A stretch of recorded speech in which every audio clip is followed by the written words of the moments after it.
I've taken in your all-American features, your dour demeanor, your unimaginative necktie design, and concluded that you work for the government. Good evening, everybody.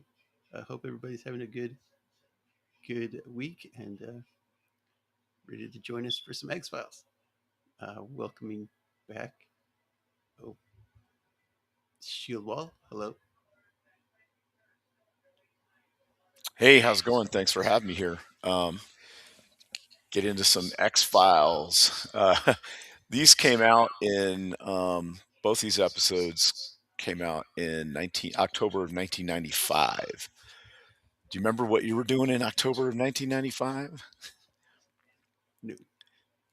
Exactly. Yeah, I was working in October 1995. I can't remember if I saw either one of these on TV or not. Probably didn't. But trying to think exactly where I was. Yeah. Okay. I was in Tucson at the time. So, but I, for whatever reason, I was probably working night shift or something, so I didn't see him. But yeah, they're pretty good episodes. Yep. Yeah. And welcoming back the goat. I'm busy being excited that apparently I'm not the oldest person on this panel for once. Though I think Roman might have me beat. Yeah, he does. Roman's older than you, I think, because he's the same. 3,000 years ago. Yeah, he was there 3,000 years ago. Joker voice too. Yep, they were all Yep. there. Yeah. Does Joker have me beat? Mm-hmm. Yeah, he's the same age as me. Yeah. Okay. Yep. I have to say he's aged pretty well. Yeah. Yeah. Yep. It's all the camel. Yeah. I have to say that, not to toot my own horn, but every time people guess my age, it ends up being somewhere in the 30s. And it's wonderful because I'm not in my 30s. It's all that goat's milk. Yeah, exactly. It's all the good, clean farm living. Yeah. Yeah. So I was like ready to arm wrestle Adam for this episode because I mean, the first one's entertaining. The first one we're going to discuss that is, but episode 4 is my absolute favorite X-Files episode. Yeah, it's still ranked the top episode of all. And written by the same guy who did Humbug, which is my second favorite episode. And welcoming back Travis. Thanks for having me back. Yeah, these two episodes are much welcome compared to the way this season started out.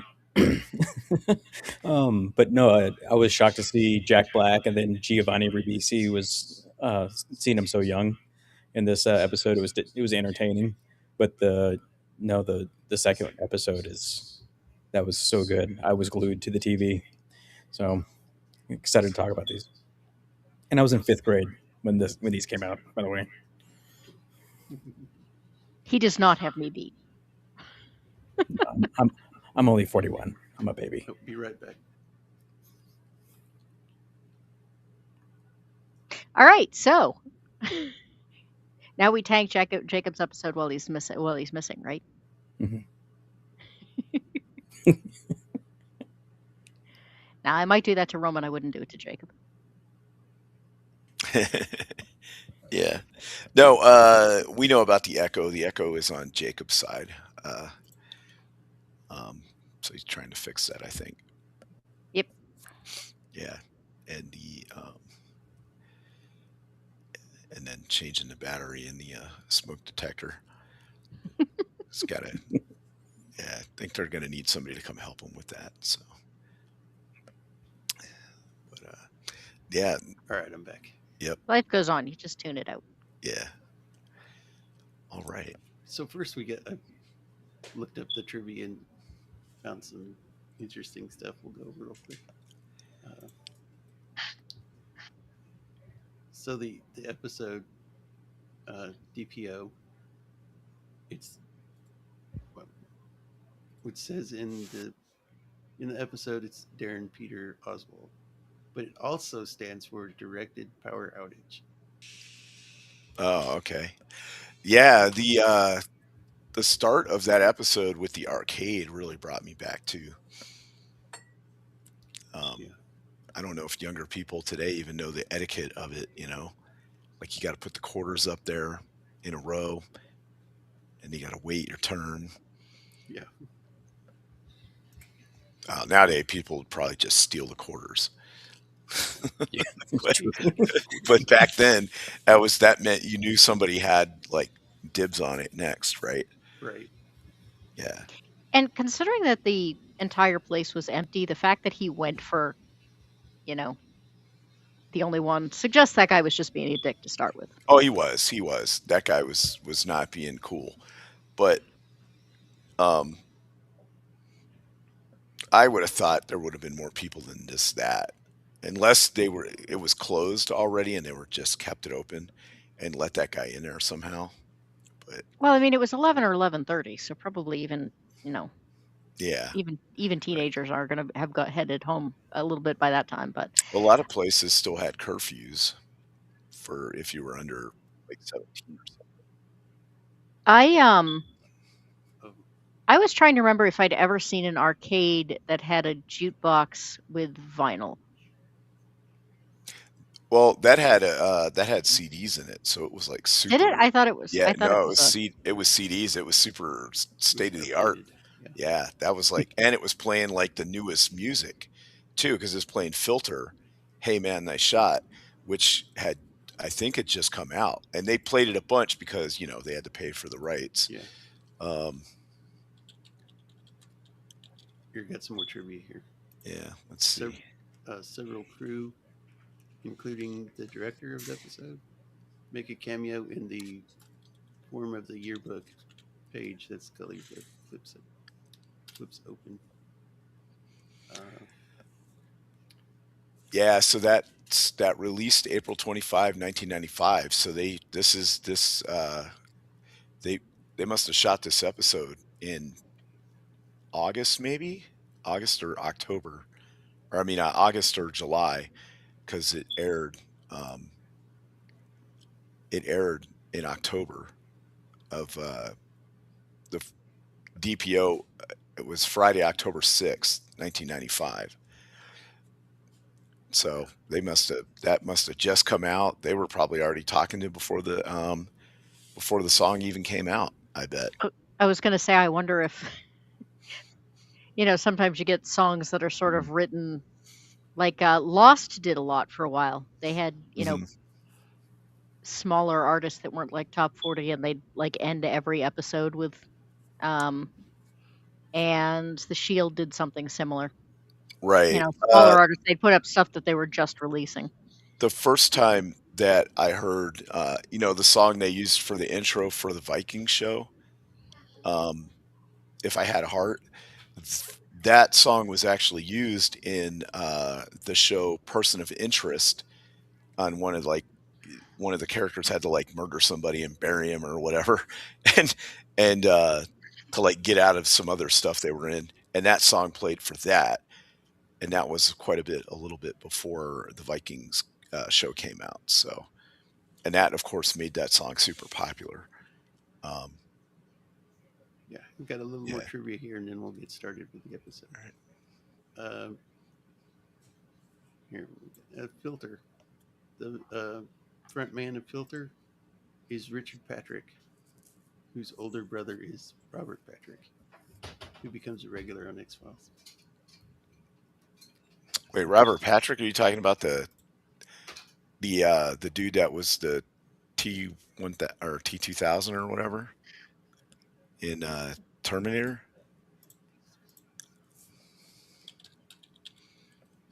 Yeah, Love you. that's the Robert Patrick. Yeah, Yeah, that's Okay. right. Uh-huh. All right. Cool. Uh,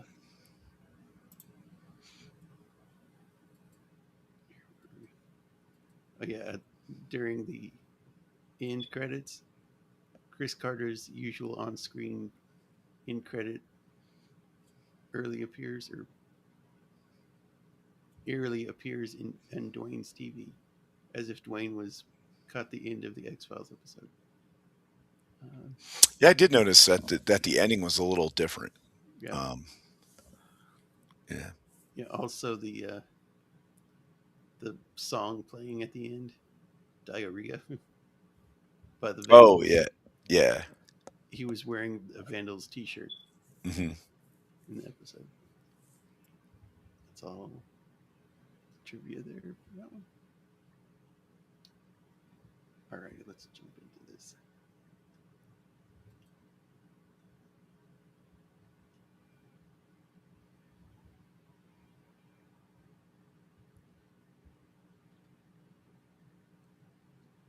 Yeah, too. That's the arcade.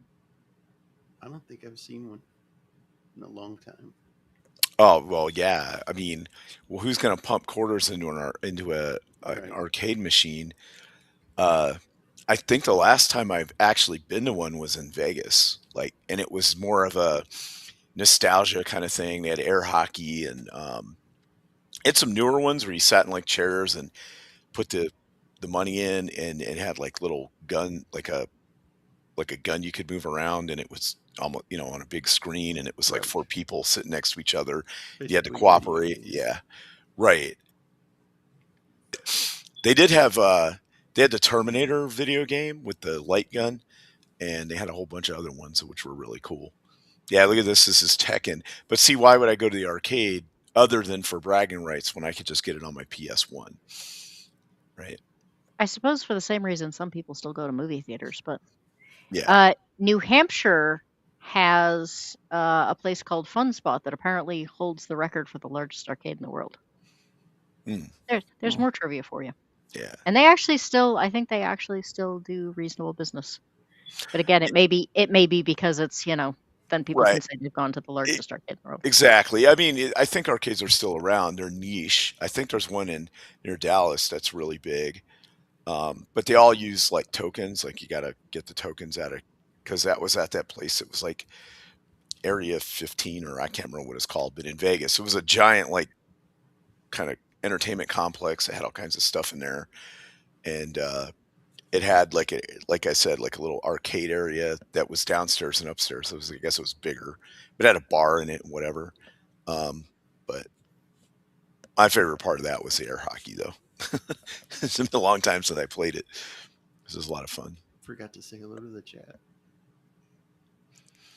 Oh, Chat. yeah. It's okay, I did it for you. Thank you.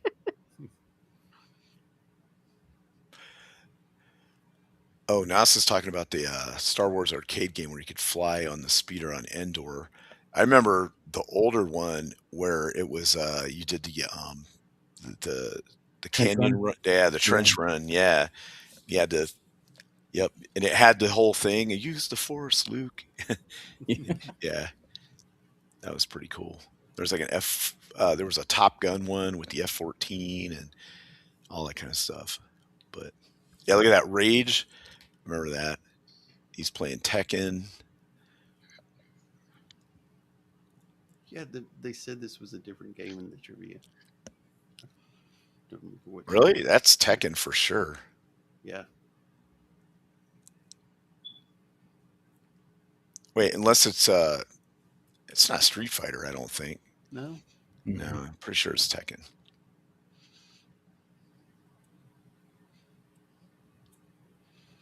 Yeah, Primal Rage rules. Yep. Yeah, Did I it don't say know. where they filmed this? Well, where they filmed it, it's supposed to be Oklahoma, but I'm pretty sure it's up in Canada somewhere. Yeah, probably. Yeah. I was sort of being nosy about the actual arcade because Let's see. Is it? Knocked him out. Not a good idea.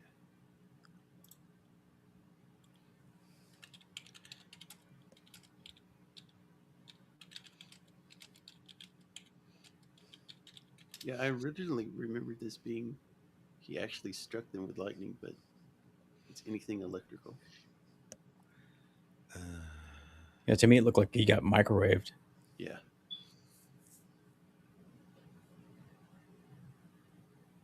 It's weird because in the beginning of this, like this episode, it seems like he can't really control it.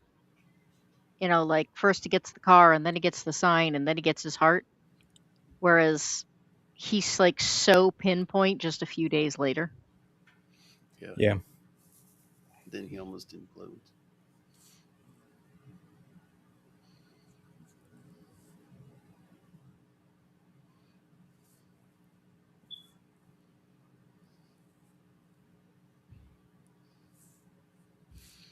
This is definitely not Oklahoma when you see the landscape.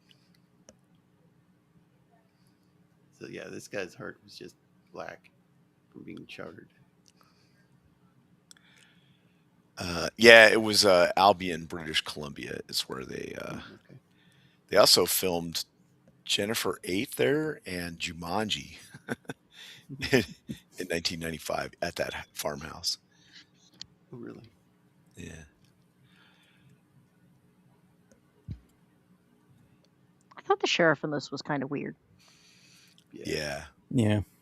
I mean, it's not that abnormal for local law enforcement to be pissed off about, you know, feds sniffing around, but the fact that at the very end, all of a sudden he's just like, okay, now I'll arrest the guy that you've been concerned Yeah. about the whole time for no apparent reason.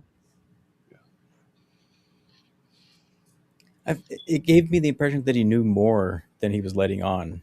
Yeah, I mean, he's like he's not just like annoyed because, you know, the FBI are sniffing around and don't know what they're doing. He's like actively hostile. Mm-hmm. And I really did. I'm not sure I had seen this one before. If I did, it was a long time ago. But it did kind of give the impression that, you know, it was going to be one of those, oh, like the guy was his kid or something, and it was like a cover up. Oh, right. Yeah. Yeah, all of a sudden he's like, I eat breakfast with scientists, so I know everything there is to know about lightning. I mean, it does make sense that in an area that attracts lightning, you might have a higher number of lightning strikes. But if you were in a town that attracted lightning, there would be like demands that there be safety, Yeah. you know, safety protocols in place. And how did she not look at what the average number of lightning strikes were per year and notice that they'd gone up in that year? Yeah.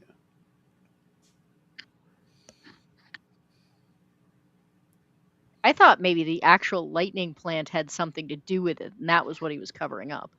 Oh, right. Yeah, like yeah. They're talking about the scientific observatory thing where they had all the rods that were supposed to collect all the lightning or cause Yeah. lightning strike there. Yeah. What he's doing is mansplaining. It's okay. He splains to Mulder later too. So Yeah.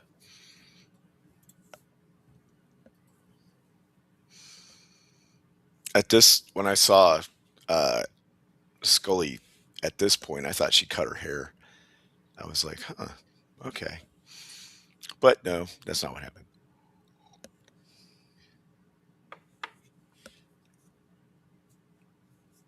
yeah, generally when dealing with dead things, you should tie it back. Yep.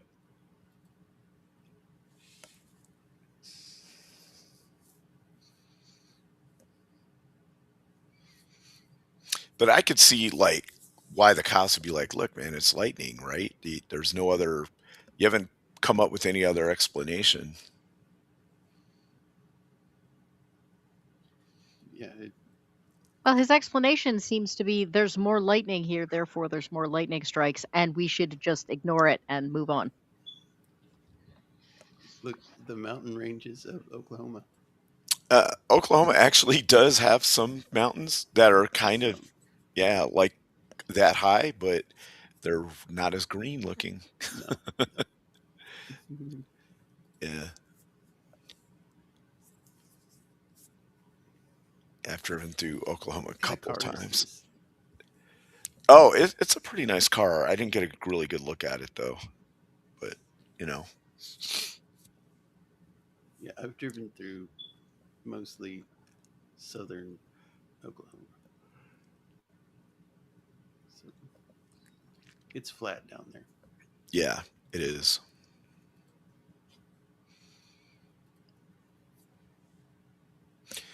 Yeah, I don't. It looked like some kind of like you know early '70s muscle car. Yeah. Hang on a second. I gotta fix something.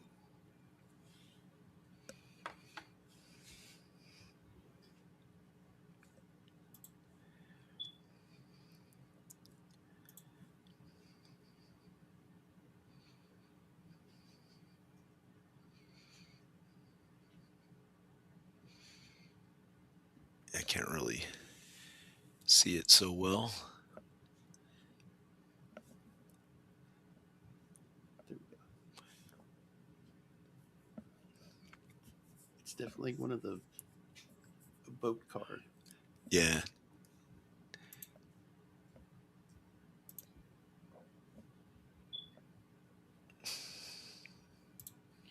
Kind of weird that they just left it in the middle of the parking lot. Not Well, like apparently pushed they it only out of have the way. one tow truck in the entire town, so it's got to wait its turn. Yeah. Or they don't know the trick. Just put it in neutral and push it.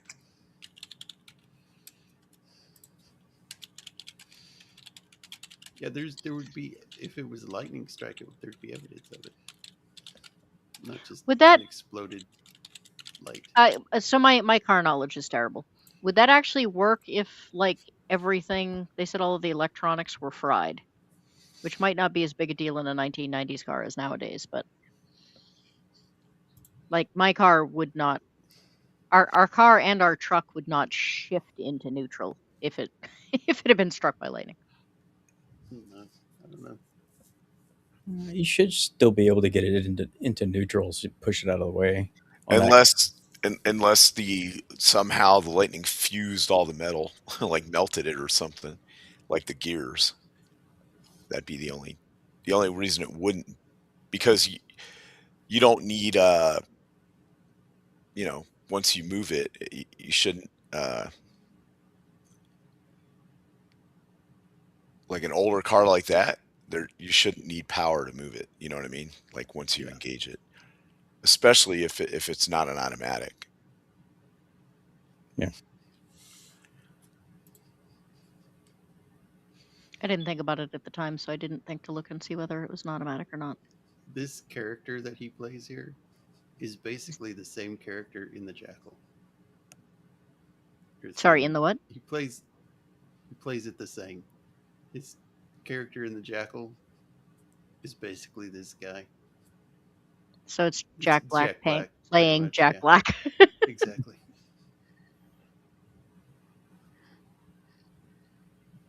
I have never been a big fan of Jack Black. I mean, I know there are like individual things that people tend to like him in, and I just don't. But lately, it feels like he's been in so much stuff that I'm actively beginning to dislike him. Yeah. Like, I mean, I guess Pedro was a good actor, but he's been in so much stuff now that I just don't ever want to see his face again.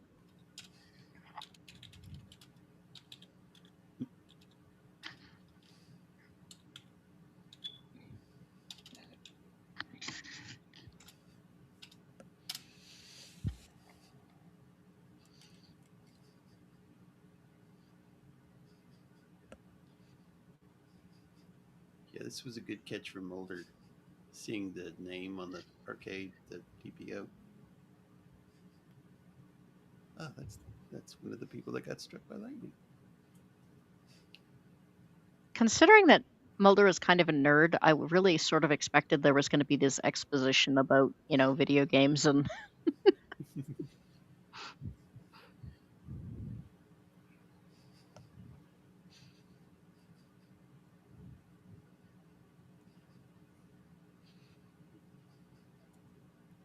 his accent in this is funny. I got jelly donuts. They're still good. I ate one. Yeah. Yeah, talk about a creeper acting weird. Yeah. That's Giovanni's specialty. Yeah, exactly. This is definitely a trip to HR kind of thing. If this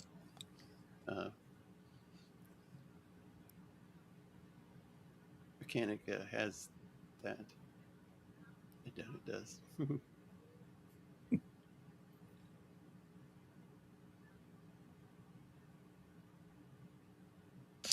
I noticed, like from the beginning, he had like this big weird scar on his neck. Yeah. That must be from when he got struck by lightning. No, we don't, actually we don't know that he's been struck by lightning yet in we the do. story. Do we? The list. They have a list of people that got. Oh, that's how they. Right. That's right. Okay. I guess what I'm saying is when I saw the scar on his neck, we didn't know that he'd been struck by lightning yet. The other thing is that if there've been what they say 5 people in a year, it seems like that would have been suspicious. Well, it's not even that. It's that burns tend to take a while to heal, and I have to imagine that being struck by lightning would, do things like catch her hair on fire, even if you're super conductive. I think they say it happened like 5 months ago. Yeah, that was kind of what I was trying to remember what the timeline was, because I was like, well, if he was like the first person, right? He was the first one to get struck, which means it's not 5 people within a year; it's 5 people within 5 months. Right.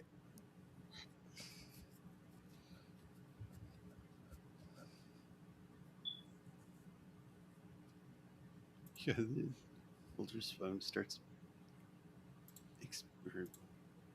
smoking. Shouldn't have bought that from China, Mulder. Yeah. You think things are made like junk now?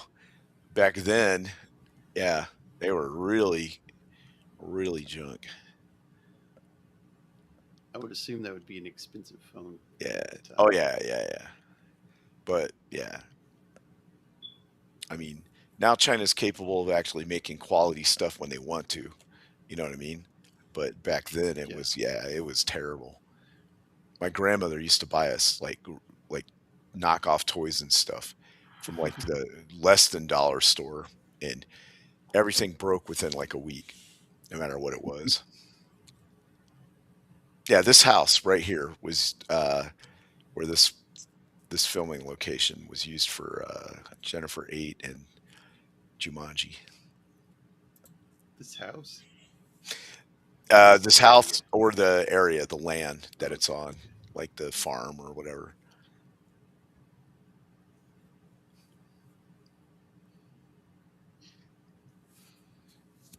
I think the mother is kin to Napoleon Dynamite. She kind of reminds me of that Barb chick from Stranger Things. Got the same kind of haircut. Yeah. It was like Barb all grown up. With those 80s, 90s glasses. Yeah. Yep.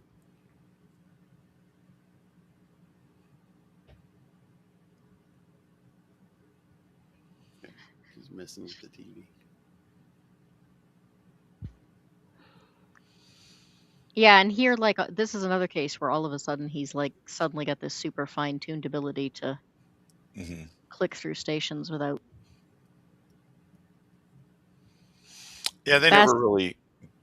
Vast difference between frying things and I can change television stations. Right. Yeah, they never really go in depth in explaining his powers. But what is fun about watching some of these old shows is looking and going, "Oh, I had a jacket like that." Yeah. I think my mom wore that jacket in a Glamour shot. Glamour shots. Oh, you have no idea how big those were in the 80s and 90s, I guess. Yeah. But in high school. Jacket? Oh, yeah. I had like 3 of them.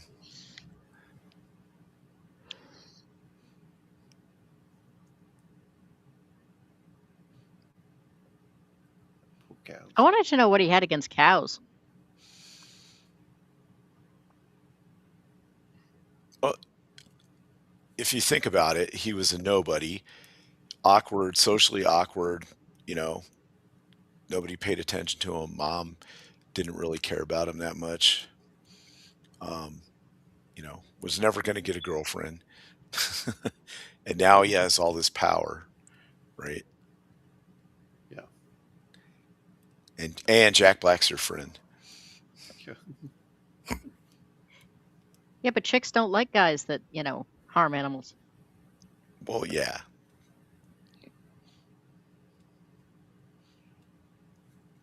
But he wants to feel powerful. I wonder if these were real dead cows. I don't know. They kind of look like it to me, the way the tongue was sticking out. Yeah.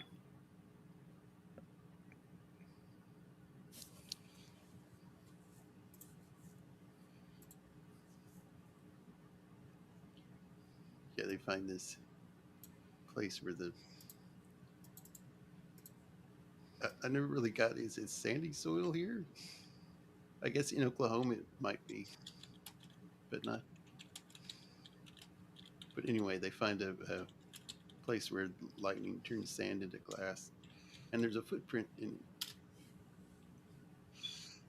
I can't remember what they called it. It was Yeah, there's a called name. something. Yeah, there's a name for it. What's left over in the dirt.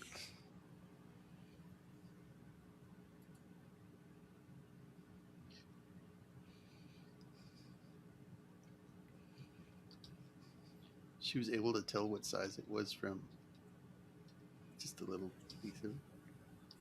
From what? Was there a size on the part Yeah, of the? work boots tend to have it printed Okay, so that's in what like it was. it's not like in shoes it tends to be like inked on, but in boots it tends to actually like have a rise point. Yeah. Fulgurite is what it's called. Yeah, okay, that's right. Okay. What else did they find here? They found coolant. Was that like oh, no, that's the next episode. It's they found traces of antifreeze because dude is a mechanic or whatever. Right. So I just looked it up. The antifreeze was a wicked stretch. Yeah. Yeah. So I looked it up. So those were real dead cows from a slaughterhouse. I'm surprised they got away with that. Well, that's why they made sure they were dead beforehand and all that. Now the other cows that are in there, just some old man owned them, and they were like pets or something. Like he wasn't like growing them for meat or anything. So those cows were separate. But yeah, they were real dead cows because they tried to make fake ones, but they looked too fake. Yeah. And then of course they couldn't get a real one to just lay there. So They're probably like, "Hey, I saw a slaughterhouse up the road." yeah. And there's no controversy or PETA, but keep in mind this was pre TikTok and X and everything else. If this show came out now, people be complaining about it somehow.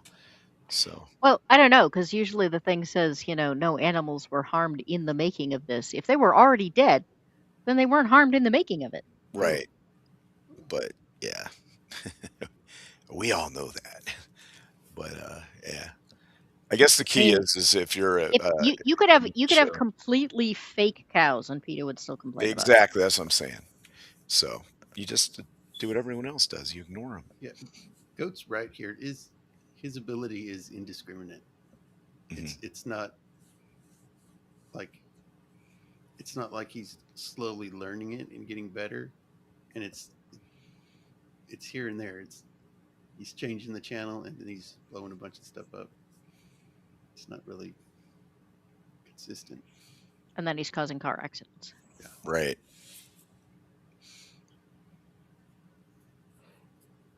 I was like, this kid was a total sociopath before he got lightning powers. Oh yeah, Yeah. totally. Yeah. He just This is way beyond socially awkward.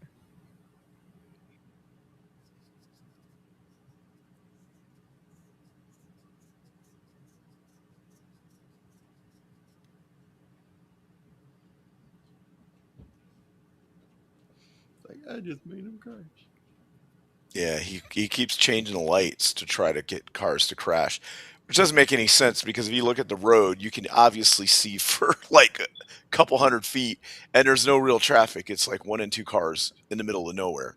So how he's causing an accident, it's kind of that was a little bit of a stretch. I mean, I get where the story's going, and they created the set out there specifically for safety reasons, but I yeah, thought tell this me was that. funny too.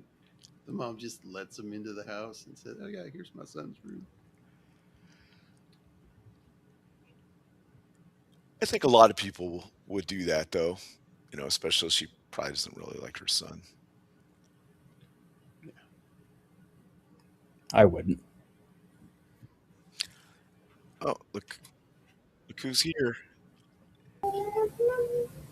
Yes, hi. Hello, everyone. Hello. Hello there. Hey, Hello. love it. Glad to be here. Glad you could make it. Here we go. I have a little one with me, so we'll see how she interferes.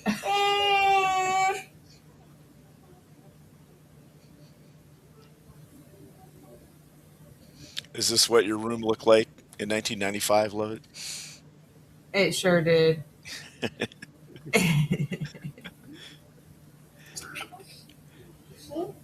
Yeah, this is not what my room looked like.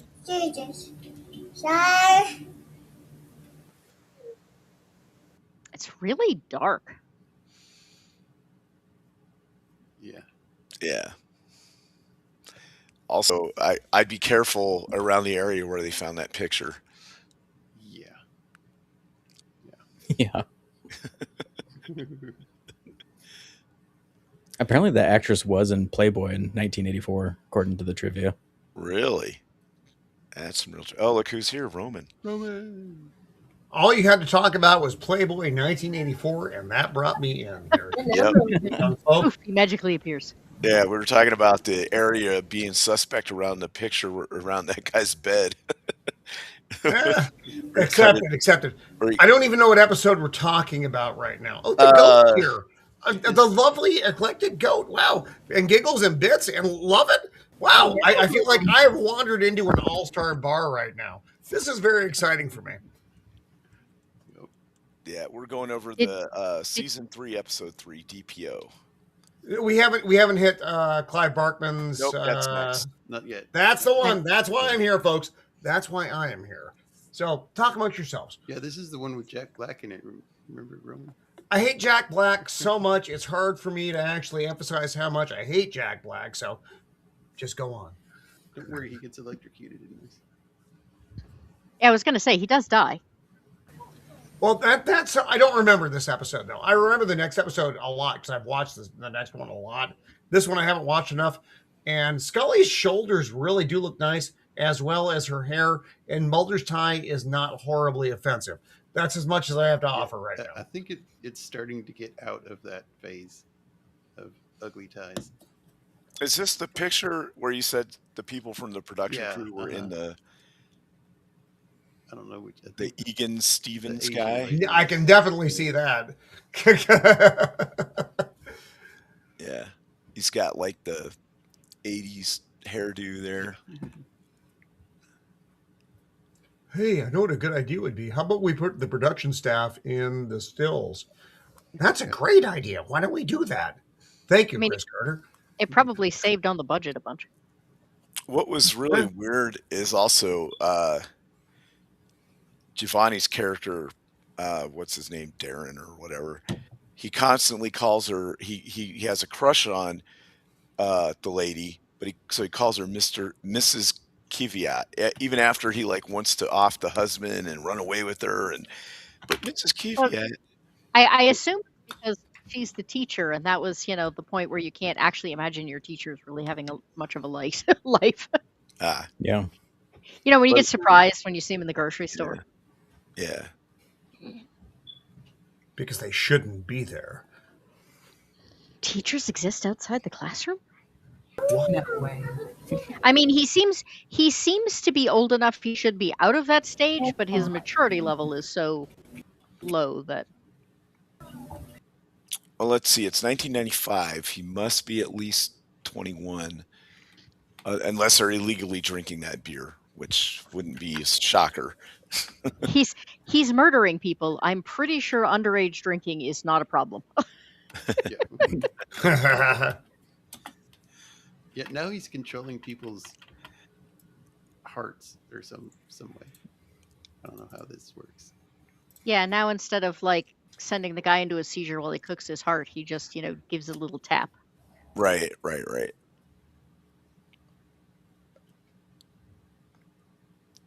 I know that face. Who is that? What actor is that? Giovanni Ribisi.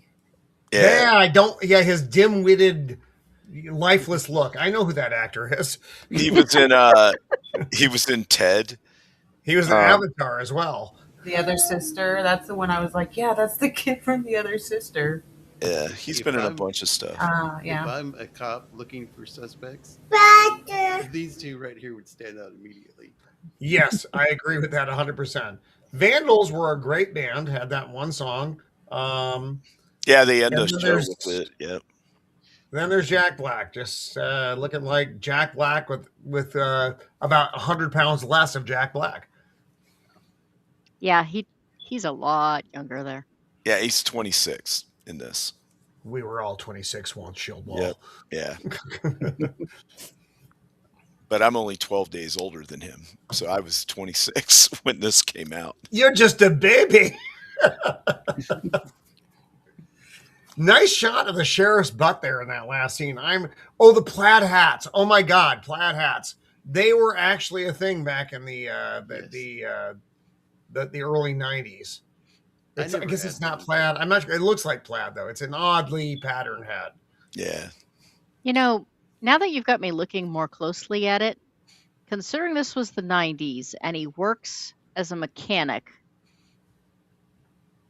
and the state of his house, I would expect his clothing to be a little more Unsavory? Greasy. Well, no, I was thinking like, you always end up with that like wear spot around the neckline of t-shirts and Oh yeah. That sweat line. Yes. Yes. and you end up with like little holes and stuff, and his I don't know, his clothing looks shockingly nice considering that the character they have laid out here. Oh, you think they'd be more distressed, right? Yeah. A little worn in. Absolutely. This also entertained me. I saw it on television. So Oh yeah, that's how he. Yeah. it's not too hard. It's not too hard to like electrically throw off someone's heart. Starting it, on the other hand, Right. That's a thing. To getting the right amount. So what happened was they were trying to shock the guy to get his heart to start because he was in defib, and the machine didn't work. Now, did the machine not work because he didn't want it to work, or did it not work just because it messed up? I think he wanted to be the savior. Right. And Yeah, so but he puts his hand on his only thing chest is and brings him back. He's in defib, but he's still conscious. Yeah. We've all been there, Jacob. That look, those dead eyes. It's the dead eyes, I think, that is the problem. That a problem I have with him. I sort of wonder in real life, is he capable of ever having a smile reach his eyes? Real emotion. That's a great question. Giovanni, you look like you're a corpse who's smiling like someone who used to be alive. Why would you say that? That's an amazing Marge Simpson impression right there. Yeah. That's So my wait. way. Just to clear up, she was in Playboy? Yeah. Really, her? Really? Okay. Well, in like 84 or something, right? Yeah, according to the trivia. Huh. So now I have to Google Playboy 84 X-Files. before they, were all plastic. Oh, look at Mulder's hair. Look at that nice coif he has going over there. It's lovely. Not his season 1. I just got a haircut look. No, those were rough. It's all sticking out of the sides of his head like a porcupine or possibly hedgehog. This is nice. It's well styled. Maybe too well styled, as they would say in the They got more money, so got better stylists. Yeah, I think the show was hitting its stride. It was pretty popular. Well, his suit cut does look better just from the upper portion there. It looks like his collar is nice. The shoulders don't look like they're overly padded, but still stop padded because they're still the 90s. But no football pad suit.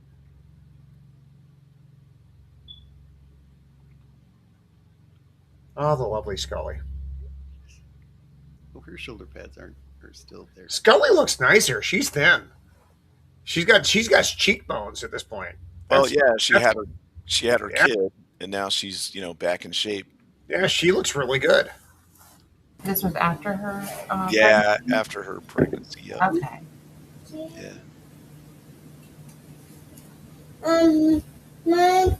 Yeah. Me too, kid. Me too. Nailed it. Totally. That's actually not a bad tie. His whole attire there looks really good. And her haircut with that slight slope in the back, it's not all the same length. It's a little bit shorter in the front coming back to that back thing. That looks really nice. And she doesn't have shoulder pads at all, as far as I can tell there. She does. She does. They're not aggressive. Is Roman style. Not aggressive. Critiques. I apologize to anyone who's watching who is not used to this. This is how I watch the X-Files. It's based on what are they wearing and how are their hairstyles and who is the monster of the week. That's kind of the second. And what kind of tie does Mulder have on? And how many times does Scully either get kidnapped or lose her gun? Truth. Yeah. My God, yes. What a horrible thing. Nitro Records, dude. I'm Giovanni Rosisi. I'm going to be an avatar.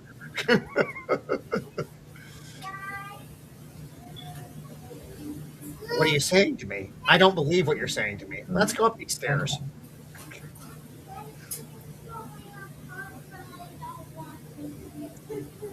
His Roman looks like Lovett and Roman. How pissed are you? Wait. That's an odd question to ask. I apologize. I'm not following the chat as well as I should.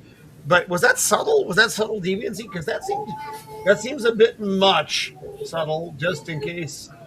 Actually, there it is. Subtle. It's subtle. It is subtle. It is very subtle.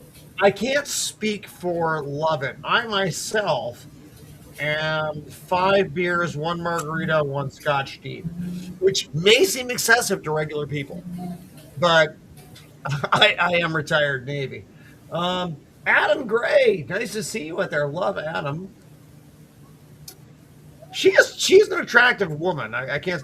Is there a Mulder this lady scene? No, it's actually all three. There is a better scene.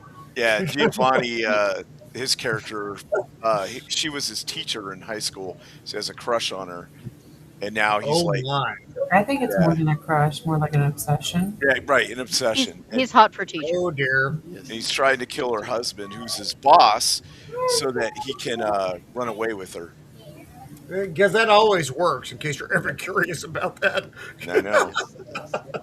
Although, with the way things have been going these days, the story of a teacher running away with a student doesn't seem that crazy. No, you're right. That is less nuts than it was. And this is You know that she is not the only person. She's not the only person in this scene to have done adult work, right? Yeah, true. Yeah. Are you talking about David Duchovny? Yes. I am shocked at how many people don't know that. Hey, Mrs. of the Empire is out here in the studio right now. Do you want to say hi to everybody, honey? She's shaking her head. She's shaking her head. Although her hairstyle does remarkably resemble Scully's in this time period right now. She's giving me the finger. Now I'm getting the finger. That seems less good than it should. But it's true. I'm not going to lie. It actually is true. You need Seems to look like at it would- Scully's head. It's pretty good. Seems like it would be a compliment. What's the issue? No, shake. I'm getting a head shake like I'm a fucking retard. Okay. Oh, Jake, I'm sorry. I'm sorry. I'm sorry. I'm sorry. I'm sorry. I'm sorry. I'm sorry. Don't do the thing. I'm sorry. I'm sorry. I'm sorry. I'm sorry. I'm sorry. Don't kick me off.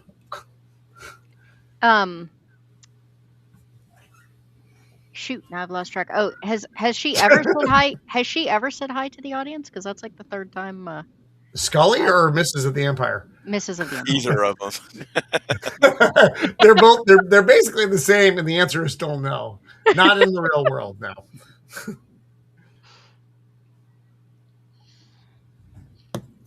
So he's Oh. a stalker. This guy's a stalker with electrical powers. That's not good. It's not good. It's a little bit hot, but only if it's used properly, which clearly is not being used. The other That thing framing is really nice here. The The other- electrical powers? Oh my god, he's so fat. Who is that guy? He's in charge of people? He let the Yeah. guy go. Yeah, he let him go because he didn't believe in like electrical powers. The other thing is that Jack Black's character, because Mulder and Scully keep figuring out like all this stuff about the one guy, he thinks Jack Black's character is ratting him out. Ah, Oh. Yeah, Instead, he just has bad body form and eyebrows and hair, and it's Jack Black, so I hate him. I guess those are. Am I the secrets. only one who hates Jack Black that much, or does everyone else hate him that much? I'm not a big fan. Yeah, I've already Look, said that I was not a big fan, and then he started appearing in everything. He dies well and the in more He made it worse. Yeah, the more frequently he shows up in things, the more I dislike him. I do have to say he has some pretty memorable death scenes. I mean, The only movie I liked of him was Be Kind, Rewind. That's one of my little secret favorite movies. Yeah. I liked him in School of Rock. I thought that was I thought the movie was good, and he happened to be in it. But I thought it was a decent movie. I think this Is that him? the part. Yeah. Yeah, that's great. Oh my god, that's so good. I love how he dies and the coins just eject everywhere, just like a video. Oh, I love it. Yeah. They had one of those little. Yeah. It's like a apron kind of thing full of coins on the front where you like put coins in and stuff. Not like the old metal kind of coin changer, but it was just like an apron with pockets. You know, the thing is that 2 days ago he just watched someone run out of the building because they were afraid of his friend. He knows what his friend can do. The other guy didn't. It's Jack And the guy- Black, though. He's And the not guy got roasted. So he gets really nervous because the same record is playing. So what does he do? Run outside to where the lightning can hit him and do exactly the same thing. Oh my god, that's terrible. You know, I'm thinking Jack Black stuff. High Fidelity is a really good movie. The problem is I hate both John Cusack and Jack Black now, but I really like the movie. So that's definitely a conflict point for me. It's about a guy who owns a Cusack, record store. It's an interesting film. What is your John Cusack thing? Oh, he and I don't agree politically in large ways. Oh, And he feels the need to I don't speak pay about it as an actor, which I find repulsive. I pay no attention to people's politics. I like Grosse Point Blank. So I love Grosse Point Blank. Grosse Point Blank is a great movie. Fantastic soundtrack. Minnie Driver is so good. That's a great movie. What about Say Anything? Do you like Fuck that? Say Anything. Say Anything I have a problem with because they changed the soundtrack.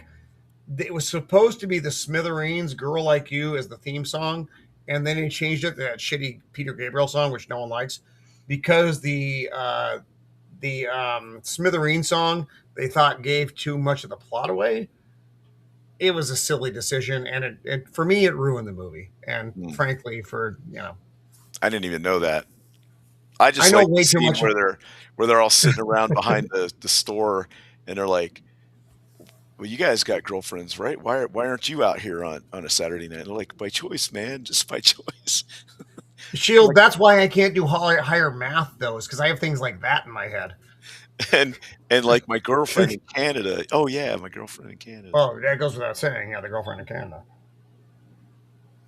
Yeah, Scully here. Stay back. I said don't move. Don't move. What kind of gun does Scully have there, Shield? I don't know. It's the same one she always has. It's a little. I don't know what it I is. don't know what Yeah. it is. I'm looking at the sights, and they're in the wrong place, and I'm not sure what's going on It's there. because the camera's making it really blurry. It is. It is. Yeah. Yeah. But the lady decides to go with him anyway, which is kind of weird and creepy. Yeah, I didn't understand that. That was just sort of like, we need to get to the end, and we're not really sure how to get. Stretch. Right. We're not really sure how to get there, so we're just gonna have her randomly be like, "No, I'll go." Yeah. I mean, maybe she thought that she could like talk him down because she used to be his teacher or something or whatever. But Or she just didn't want to watch him get shot, so she watches Yeah. him get electrocuted instead, or whatever it is he gets. Yeah. The gun. By the gun time is I a hit the end Smith of & this, Wesson. I was just so eager to get on to the next one that I've forgotten how it ends. It's a Smith & Wesson 5906 late model.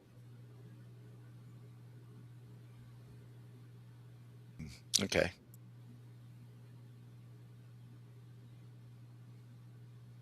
Yeah, I think they're So all much three. awkwardness. It's But her face looks really cute there. it's all their gun. It's all the guns in season 3, I think. Is that before Glock was a big brand? I just think it's a smaller gun, so it's better for her. Well, it's Mulder carries it, and Skinner carries it. I love the comment here is from Nekoti 8-2. Is the kid's name really Giovanni Ribisi's? Yes. Yeah, that's That's the funny. actor's. That's the actor's, hilarious. That's the actor's real name. It is, and he is freaking yes. Yes. Yeah, I don't think Glock was very big until 1998 when U.S. Marshals came out. I feel like that's when Glock really started to take off. Okay. That's what I have. I remember That is they the were Roman worried of the about him Empire, in the Space Flight 80s Grant. because they were like, it's a polymer gun. It can go through a metal detector. Never mind the barrel, the bullets, Yeah, trigger the rest of the assembly. gun. Yeah, Don't worry about that. right.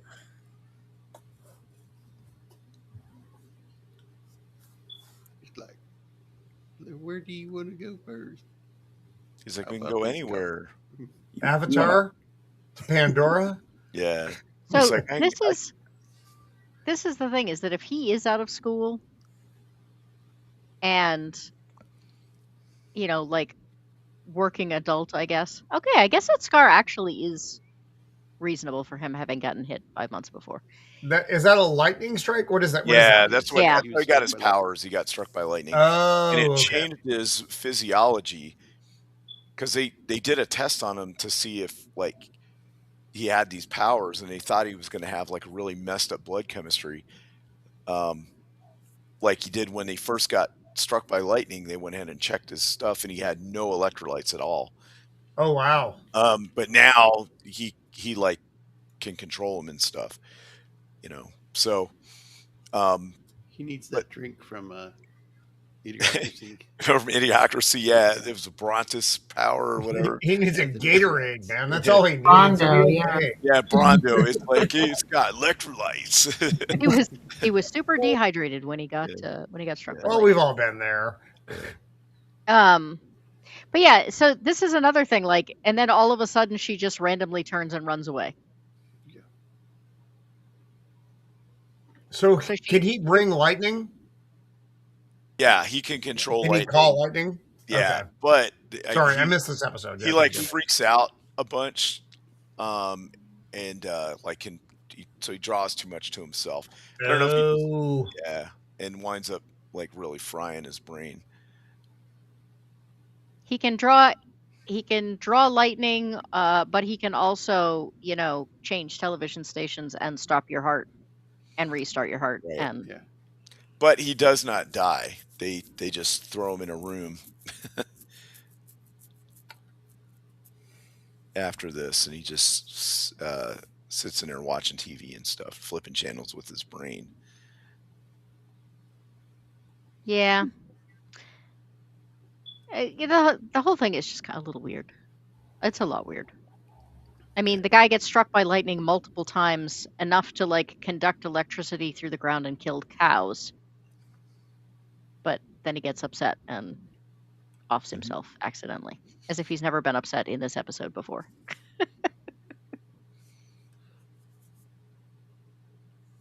Right. Apparently, he had to audition for this role twice because they didn't like Oh him. wow, really? Yeah. And then, Then But they I saw guess- Jack Black, and they were like, yeah, let's go with the other guy. yeah, here we go. He's changing the channel with his mind. Ha ha ha! Executive producer Chris Carter dies. All right. I did think that was an interesting little bit of an interesting little choice. I also like the fact that you can see his reflection in the television even. Mhm. Yes. Yeah. The reason he's so good at that dead eye stare, by the way, is because he blinks so rarely. And when he does, one of his eyes blinks slightly slower than the other. Do you know why that is? You're not going to answer. Because he's good at playing a sociopath. Sure. That's the answer I was not going to give, but that's Final fine. thoughts on that episode? Anybody? It was all right. I mean, it had two actors in it in their young in their career. Although I think Jack Black went on to do like Carlos the Jackal or whatever soon after this, or Day of the Jackal or whatever the heck it's called. Jack Black's career went way, way larger than Giovanni Ribisi's ever did. He had a couple of big movies, but Jack Black had a bunch of big and okay movies, which are way more to sustain him as far as like the Hollywood type. Right. And that crappy Star Wars series, which was awful. Oh, well, he was only in one episode. And it was more than enough to kill the series. With Lizzo and Sigmund the Sea Monster. It's Yes. Yeah. So bad. Yeah. And all of that made The Acolyte. The Acolyte made all those shows look like masterpieces. So Oh good. God, don't even get me started on that. I keep trying to block that one out. I keep trying to block that show out in self-defense. I was editing scripts for Dark Hour when that came out, so I was forced to watch every episode. Oh, And no, nev- I'm sorry. Never has a show made me so angry. Just from like a writing perspective, it was insulting. That's like almost every new show out there. Yeah, he's right. Most of the ones that are that bad, though, it's like Starfleet Academy. I watched the first episode, and then I'm just like, nope, I'm out. Whereas The Acolyte, I had to do the whole series, and it just... Oh, well, we did it for the show. That's the only reason we did The Acolyte. We did it for the show. I subjected my panel members to that, and they still hate me for it for this day, honestly, which is a little rough. So the other thing I had to do was I had to watch the second season of Rings of Power. Oh. And Ooh. I'm gonna get a lot of hate for this, but if you take the Star Wars out of The Acolyte and you take Lord of the Rings out of Rings of Power, Acolyte made me angrier, like on a sheer writing level. I can see that. Yeah. I can see that. If you Because- try and look at it without the lore, Acolyte Right. was worse. That's Right. tough, but Yeah. Well, because I mean, it's close. Don't get me wrong. It's real close. But if you set Rings of Power in a different setting, right? Made it like in the space and with it different would stuff. still suck. Well, it would, but it wouldn't be as bad as it is. What makes it really bad is how they just destroy lore and the canon and all that. You know, Right. it's also terrible because people apparently can teleport. There's no consistency in time and space. Well, and that there's- goes without saying. You can't do that. Yeah, J.J. No. Abrams started that. Yeah, exactly. and it drives me crazy every time. I'm finding it in books now, and it just it infuriates me. So Like, now things the great, things have to have a consistent the spot. great episode of X-Files begins. Yes, we're getting all our I shall be right back. I'm going to go through your intros. I'll be right back. Intros. We already did intros. What are you talking about? Not for trivia. I'm this, gonna but assume for the episode. Work with me, Jacob. I'm gonna assume he meant trivia. Yeah, trivia. Got some good trivia actually from this one. This episode won 2 Emmy Awards on Outstanding Guest Star Actor in a Drama Series, Peter Boyle, and Outstanding Writing for a Drama Series. What other show was Peter Boyle in? He's been in a bunch of stuff. He's been in a lot. He's been in Young Frankenstein. He was. Oh, that's right. Yeah. He was in. What's that one? Did you just say Everybody Loves Raymond, right? Yeah, he's in Everybody Loves Raymond. Yeah. He was in that Johnny Dangerously, I think. But yeah, he's been in a ton. Oh wow, I knew he died, but I didn't think he died that long ago. Wow. December 12th, 2006. I thought he died like not quite that long ago. Yeah, that was surprising too. I didn't remember him dying that long ago. That's 20 years ago, almost. Wow. The role of Clyde Bruckman was originally written with Bob Newhart in mind, which I thought was interesting. Considering how long ago Bob Newhart died, that makes me feel real old.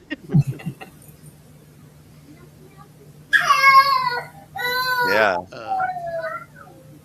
This is a neat one. I really like this one. Clyde Bruckman is going through evidence trying to get psychic visions. When he is holding a blue piece of fat cloth, he says to Mulder, "I got it. This is yours. This is from your New York Knicks t-shirt." He was wrong. However, in season 1's Beyond the Sea, murderer Luther Lee Boggs claims that he gets a psychic vision from a similar blue piece of cloth. But Mulder tells him, "I tore it off my New York Knicks t-shirt." So I thought that was cool. That is another great episode. That is a clever. Oh no, that's my other favorite episode. These are my 2 favorite episodes: are Beyond the Sea and this one. I love this one so much. Peter Boyle, in every scene he's in, eats up the scenery just so well. And quite honestly, Bob Newhart is not a bad casting choice for this, because Bob Newhart is weird, and he has a kind of an odd comedic pattern for delivering his lines. And I could see that working. I actually would have liked to have seen it in an alternate universe, but this is top-notch X-Files all the way through. I agree. Jacob, did you find the trivia about the guy who wrote it? No. He apparently had a couple bit parts in the X-Files. In one, he's the fluke man. Oh, really? Earlier on. Oh, and my I can't God! remember. Fluke man is so good. I can't remember, but he plays somebody else out of costume later on. Okay. But I can't remember who. So he not only wrote, 3 or 4 episodes, but he actually got to be the bad guy in a couple. Yeah. This is funny. He's reading the tabloids.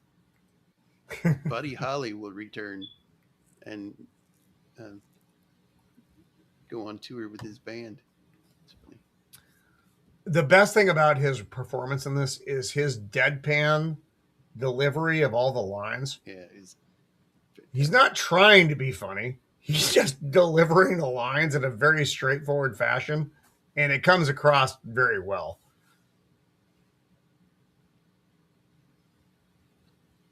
Yeah, lottery ticket. The lottery tickets. Yeah. Lottery ticket, booze, and the tabloid. A man has to make a living. What's weird is that later on, this guy recognizes him immediately in the hotel, but does not recognize him here. That's just how the gentleman wearing the red jacket. Yeah. Yeah. But But they weren't meant to find each other here yet. No, this is just early on. This is easily missed. Yeah, it is.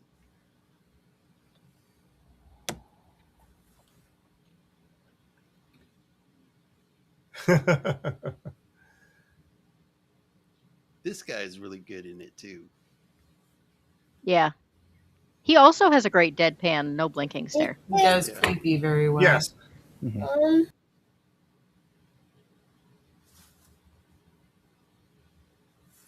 He goes from kind of innocent person to I'm gonna kill you.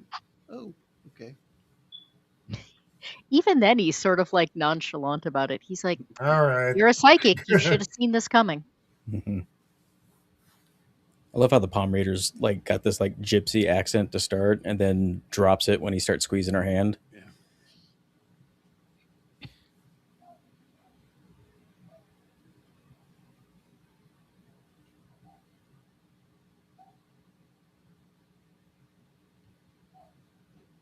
Yeah, this is funny. They're talking about, isn't that guy supposed to be here? He's kind of weird.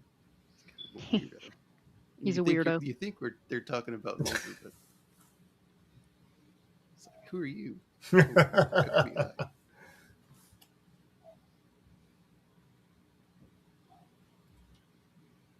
It's a lot of the subtle work in the episode that makes it work so well.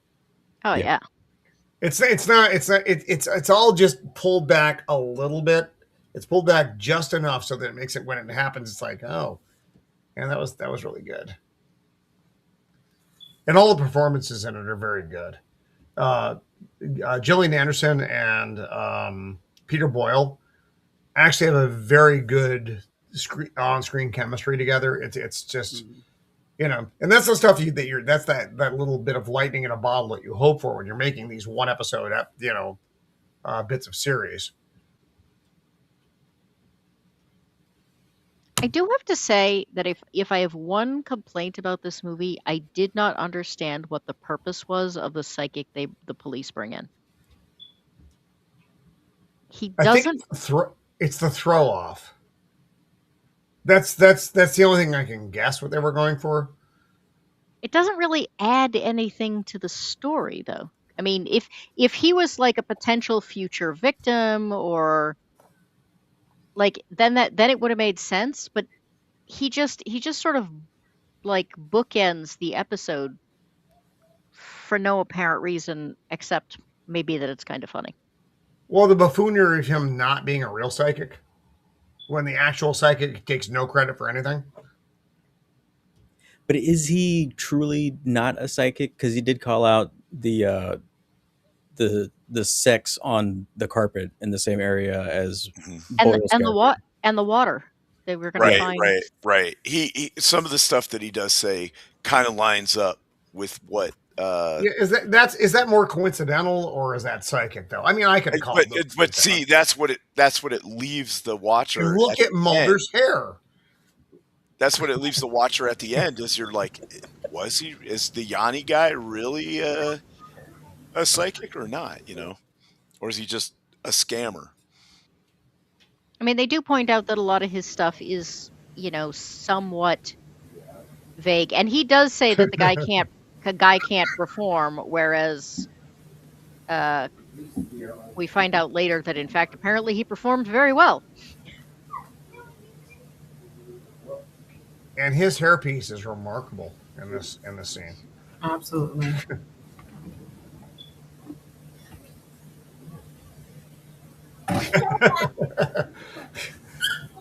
Mulder.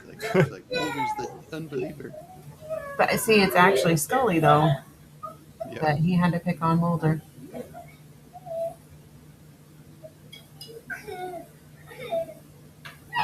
I do like this Oh part. my God. Read my thought.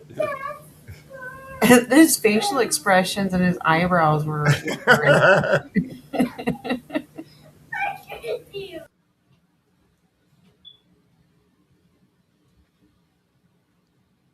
You missed quite a show.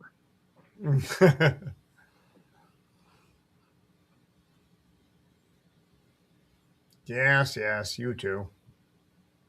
Yeah, and I love the how he reads out the description. So vague. Every bit of it is like, meh. That lamp in the background is really cool, though. And how do you put out an APB on somebody who's impotent? Yeah. Any man between the age 55 and dead.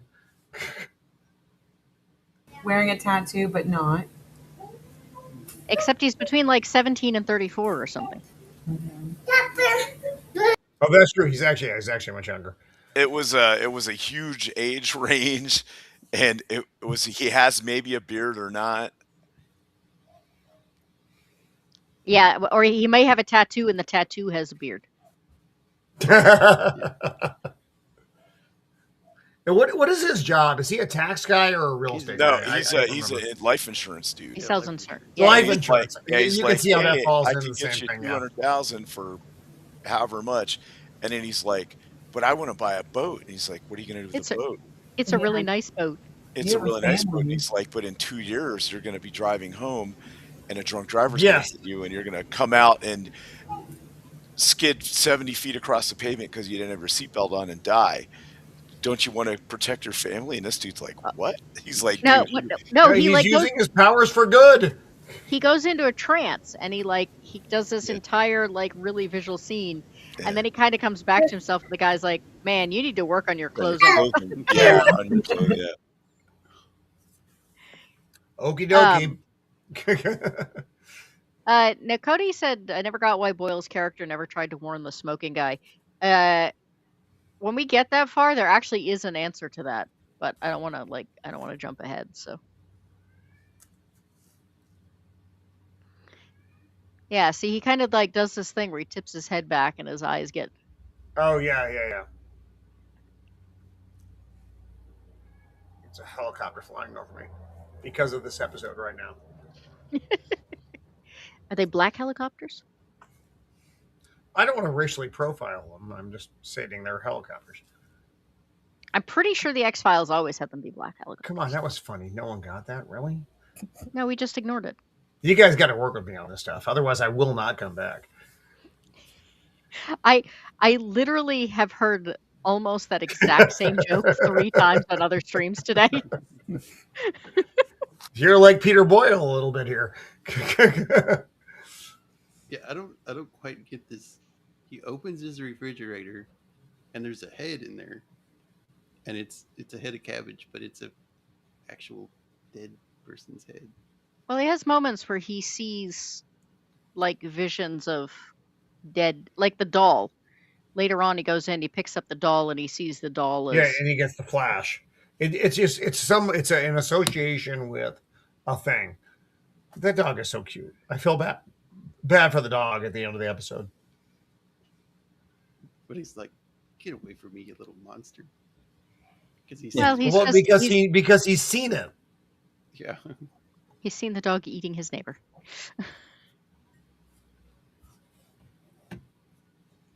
I like how she hands him that lighter and it plays a role at the end.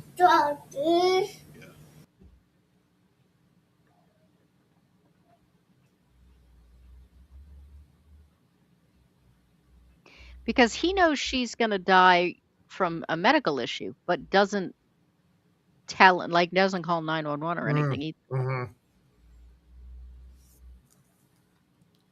looks like a midget's hand. Was she a midget? He has like the most unfortunate psychic ability.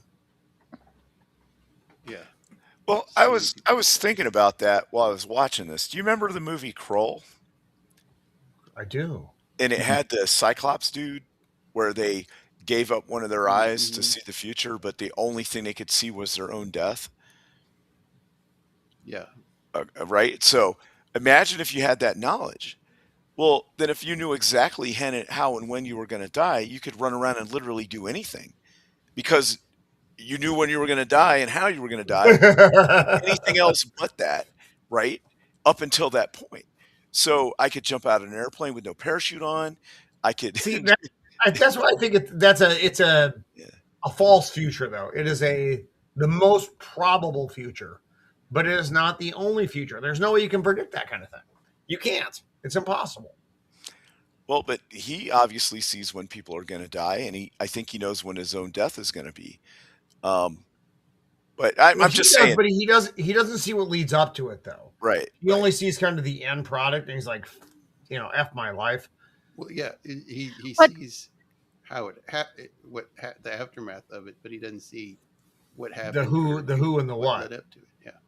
What's weird is he goes from seeing how people are going to die to seeing through the eyes of a serial killer. Yeah.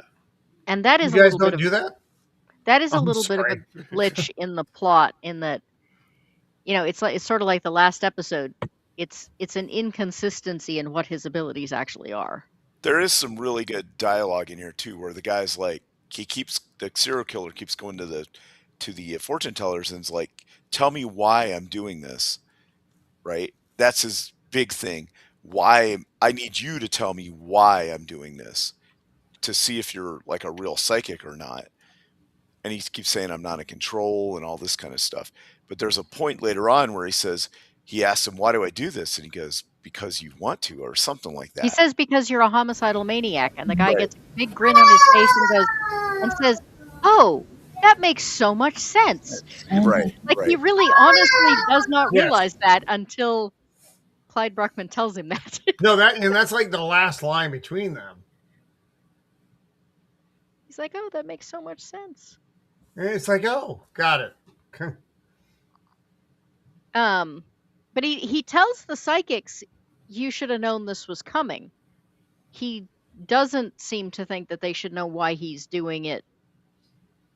Just Right. because they're psychic. Because one of them actually says, "I'm a psychic, not a therapist." Yeah.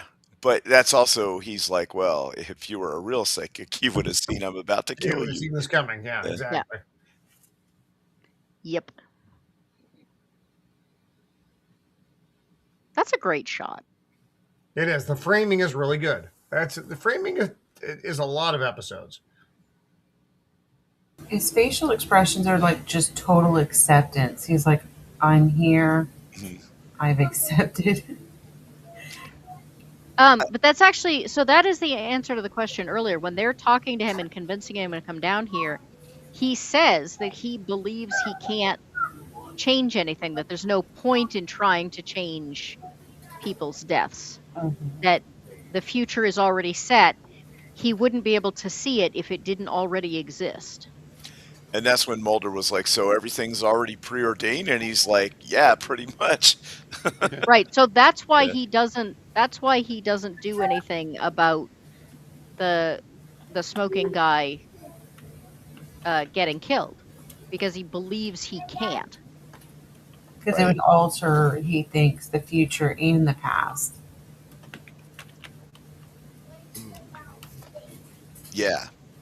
I also like that he likes his sweets. He's eating chocolate at some point, and then he's got like he's like, oh, this is real cream.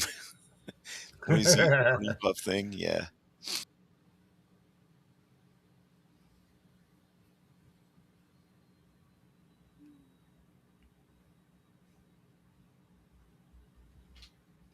Yeah, it's his subtle reactions that make his big reactions better. And Right. Peter Boyle is such a seasoned actor at this point. I mean, my God, I mean, he's been around for a minute. So this for him was kind of, I think, was an interesting choice to make. When did this episode come out? 1993. No, it's 1995. It is. Oh, 95. It aired Friday, October 13th, 1995. Oh, and they changed their time slot because they were trying to kill the show. I don't And know. Buddy Holly died in 1959. So Bruckman has had the ability to see how people are going to die for like 36 years. Mhm. So Nakoti, the reason he doesn't test the belief is he's had this ability for 36 years. Yeah. Probably got that out of the way early I on. mean, yeah, you probably tried that a lot. Say, hey, Yeah. you need to be careful here, and they die some other way.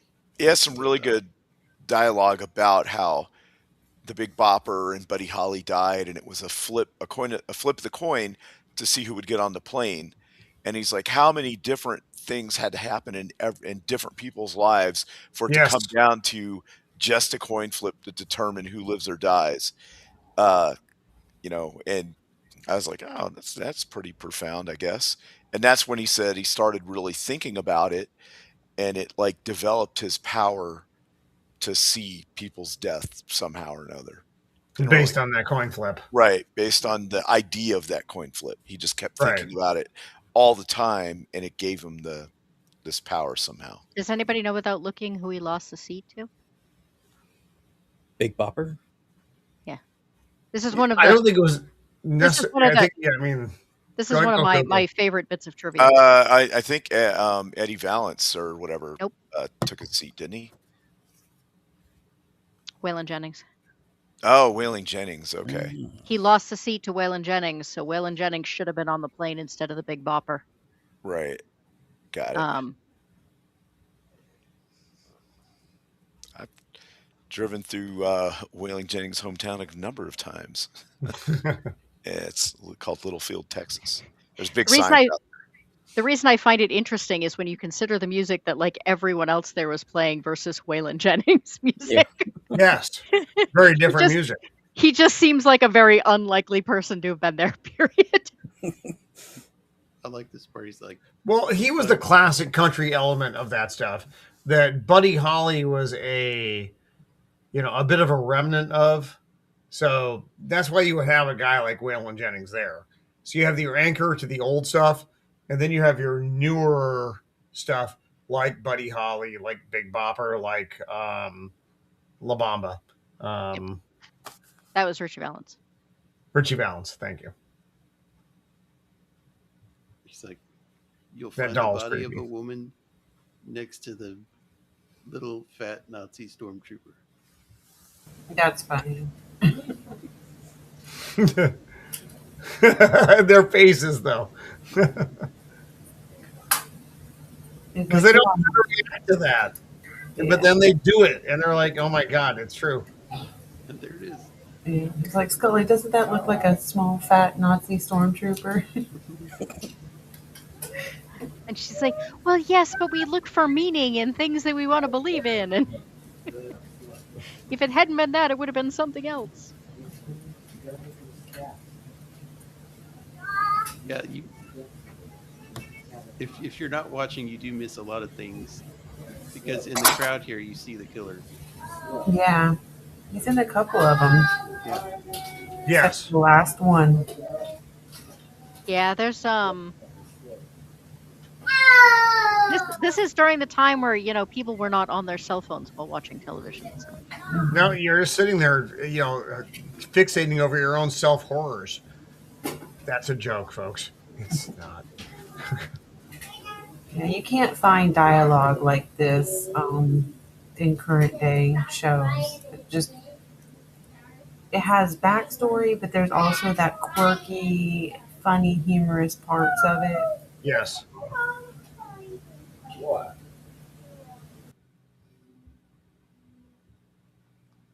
Yeah, he makes the horror palatable because of his delivery, I guess. And his delivery works so well because of the resignation that they were talking about earlier. Yes. He's just so like calm about the whole thing. Yep, terrible murders. Yep, I'm gonna die. Yep. Do I die of cancer? No, you don't have to worry about that. Oh, thank goodness. But I like in this scene how when Mulder knocks on the door, he's like, oh, not you. And he just narrates this whole list of why Mulder's there. And Mulder's like, you're pretty much spot on. And then he says like, oh, it's you. Oh, it's you, yeah.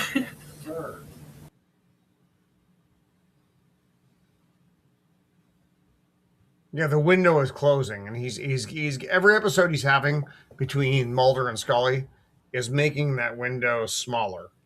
It just through passage of time, but he recognizes it for what is coming.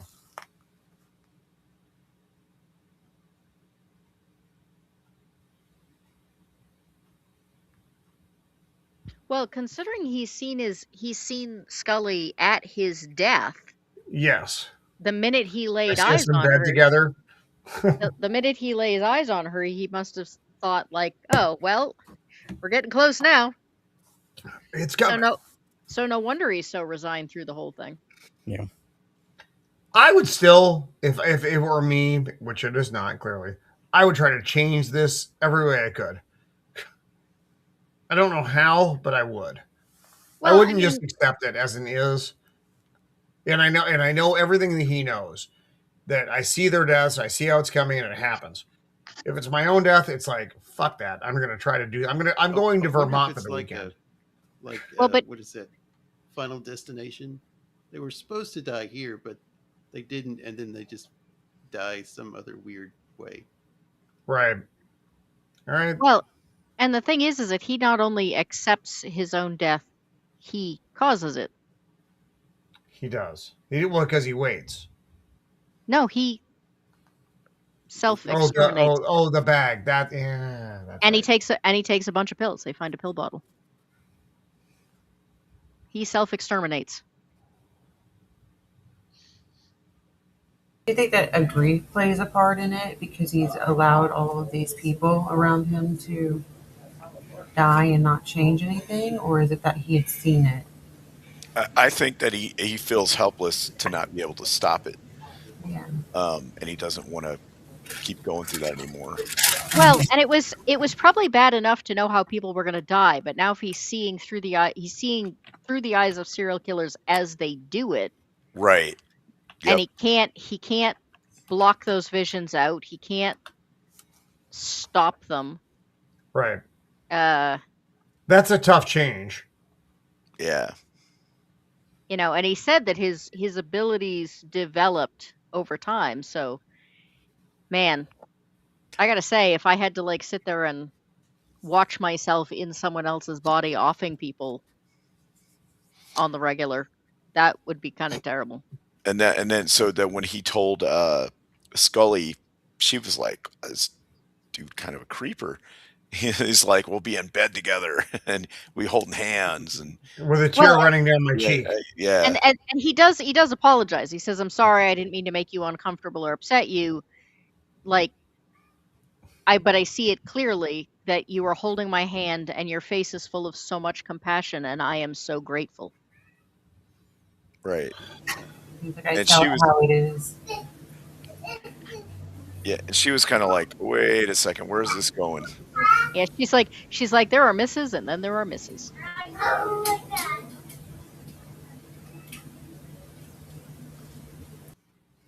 This is where he mentions oh my god, I can't say it. Erotic asphyxiation or something. Yes. Yeah, and he's like, Mulder's like, What? Why are you telling me this? And he's like, hey, I'm not one to judge. he's like, there are worse ways to go, but still.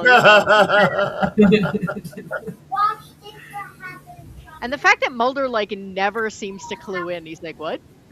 Yeah. And this is him talking about the coin flip, and they're spending all this time in the forest, and they're like, why haven't you can pinpoint, but you can't guide us to the area? And it's just such a good payoff when they make it back to the car, because as soon as they did, I was like, I knew what's going to happen. I just wonder how long they were searching the woods. Yeah. That was the one thing I had forgotten about this episode, was that they managed to park the car on top of it. Yeah. Right. Oh, yeah, exactly. Yes. He was so spot on. He's like, oh, fuck. He's like, I'm not smiling, I'm grimacing. Yes, why are you smiling? I'm not smiling, I'm grimacing. How old was Peter Boyle in this episode? Oh, the hand. Yep.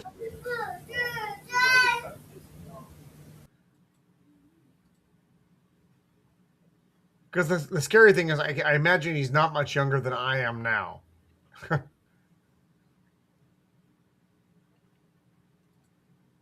Maybe I'm wrong. Me and you, Shield. So Yeah. What? The actor at this point? The actor. I don't have my phone out here with me I think now. he was so like Uh, I think he was like 60. I'm just doing the math really fast, but yeah. Yeah. Yeah. Let's was- see. He was 60. He was born in 35. 1935. And this was in 95, so. So he's a bit older than we are now. Yeah. Not much older. Just a bit. That's the sad part. Just a bit. Yeah, just a bit.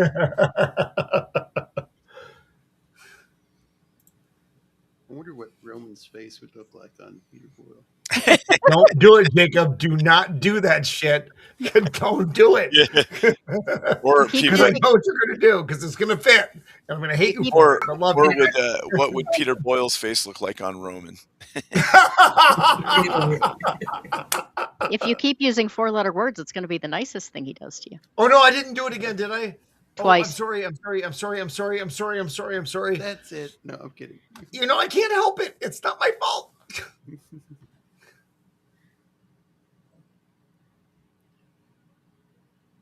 How could I get all that off that little bitty thing?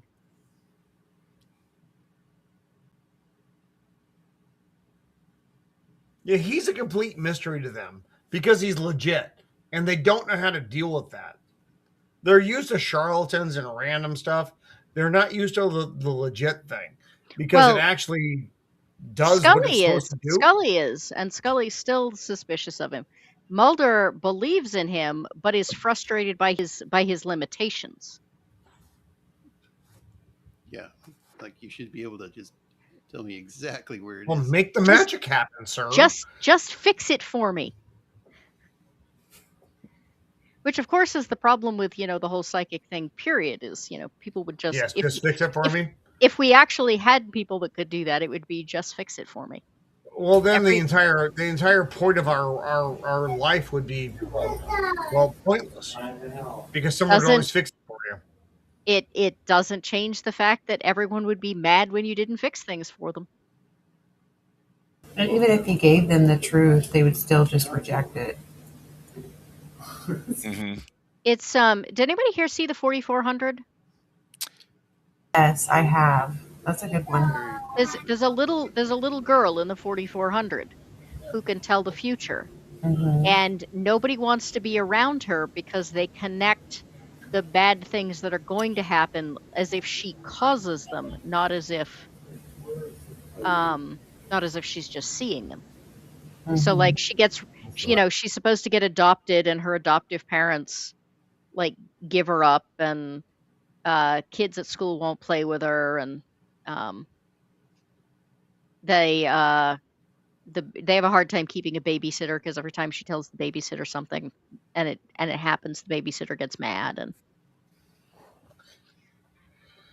so that's how it go.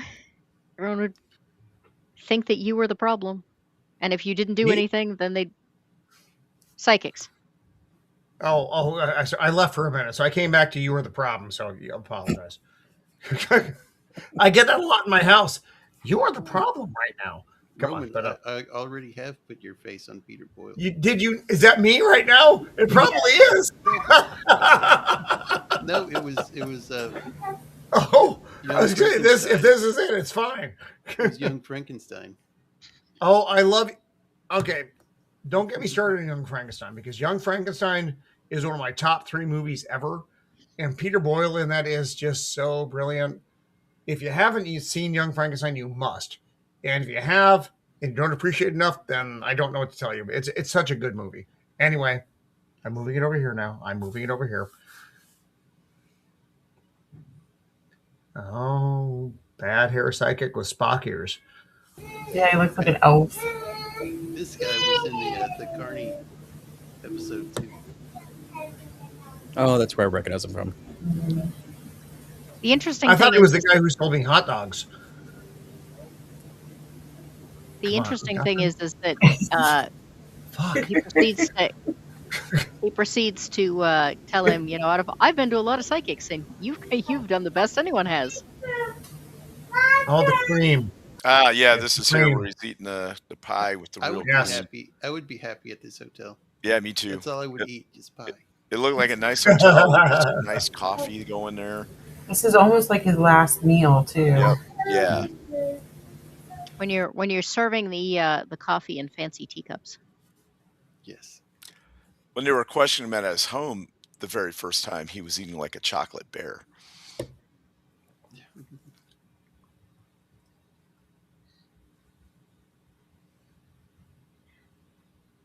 This is the whole conversation about how do I die?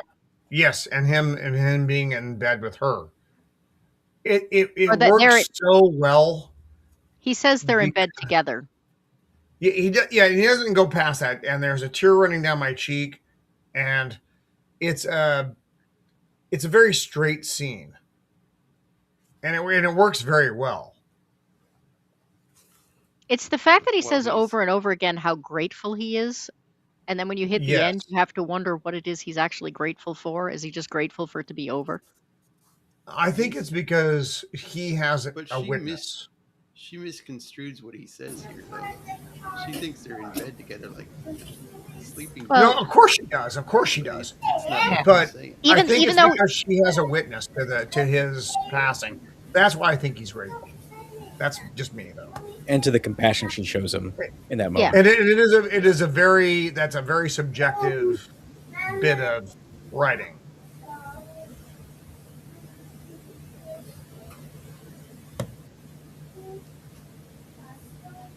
It's very creepy. He talks about the fact that he's had the same dream and it's about him decomposing. Yeah. And I was like, ooh, I hope the implication there is not that like we are conscious until we are completely decomposed. That would be horrible. Accepted. That would suck, admittedly.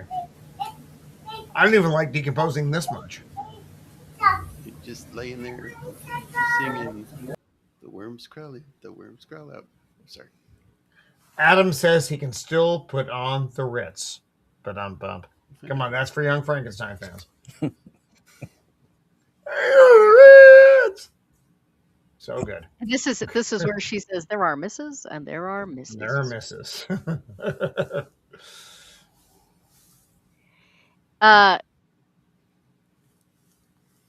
So she says, "How do I die?" And this is like one of my favorite things. She says, "Okay, so how do I die?" And he says, "You don't."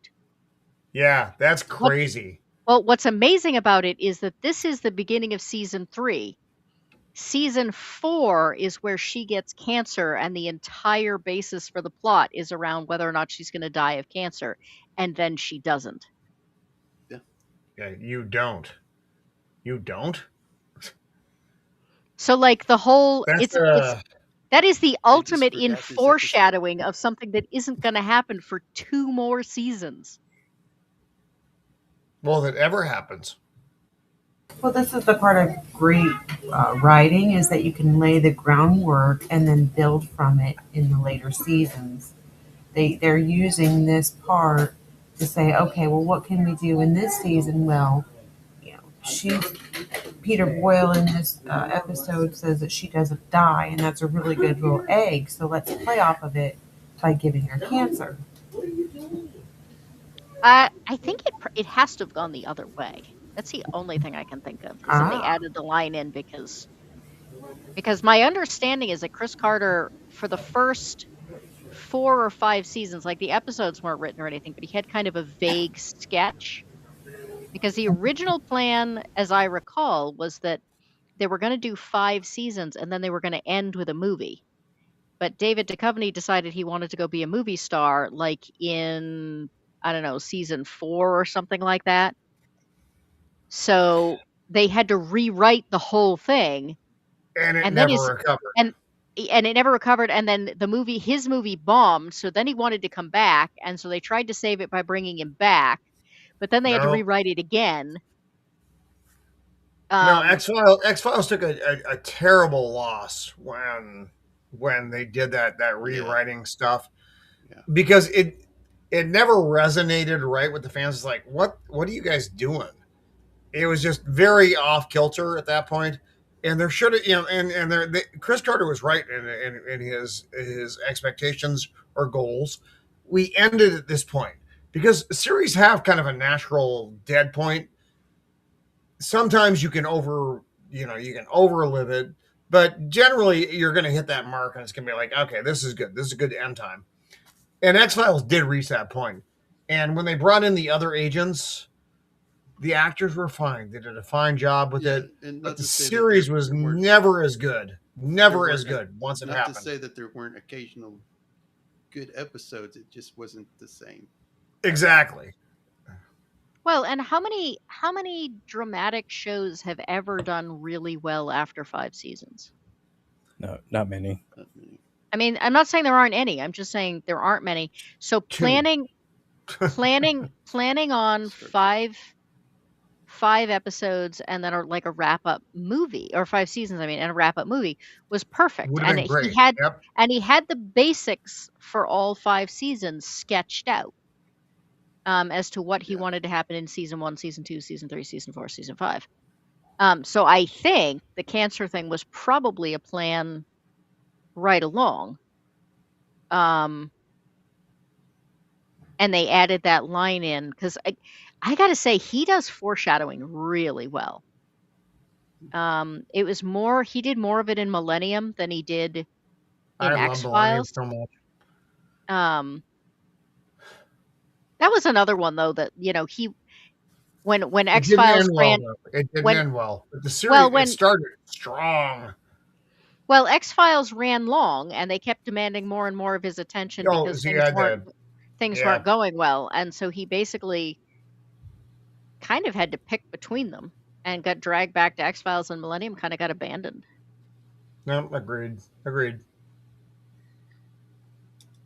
But yeah, Chris Carter's foreshadowing capabilities are very, very good.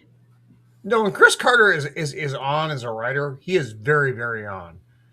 And I think you hit it on the nail. When he's divided as far as what he's trying to do, he loses his focus, and then you get 2 bad, or at least not good projects, which is unfortunate because Millennium was a great show. The Nexus and launch of Millennium was so good, but then it devolved pretty quick. Because other people took over all the directing and the writing and basically took over the whole thing.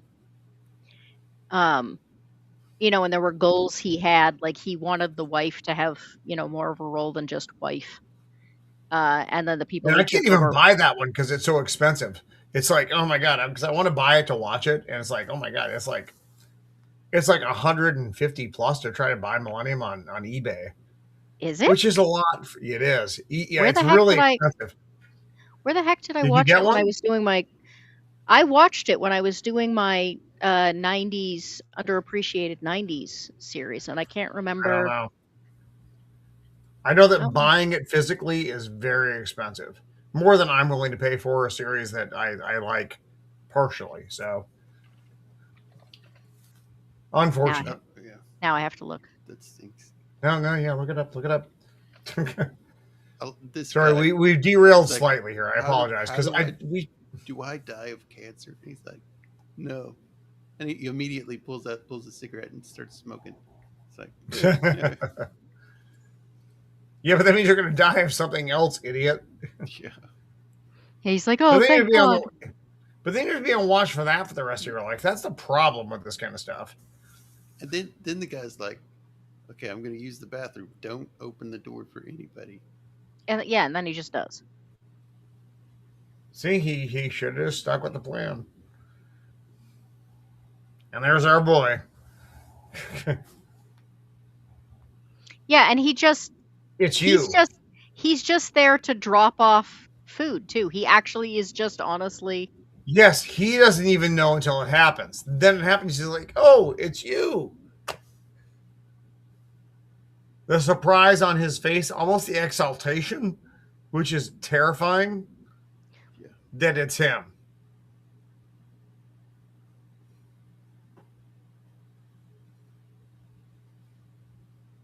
It's such a good scene, though. Between the 2 actors, though the actor who we never know his name because he's just side actor, and Peter Boyle, but the chemistry they have in this scene is extraordinary. It's just so well done. All 3 seasons, brand new, are $170. That's a lot. Yeah, that is a lot. Well, it's been forever. So, I mean, probably brand new. It's hard Oh to no, for find me them. that's a lot. If I'm paying over 2 digits for that kind of stuff, it's too much. No. I'm just saying that it's shocking you can even find new copies at all. Oh no, you can find new copies of anything out there, which is a little bit terrifying. But you can. As an First album season. collector, I have found lots of things like that.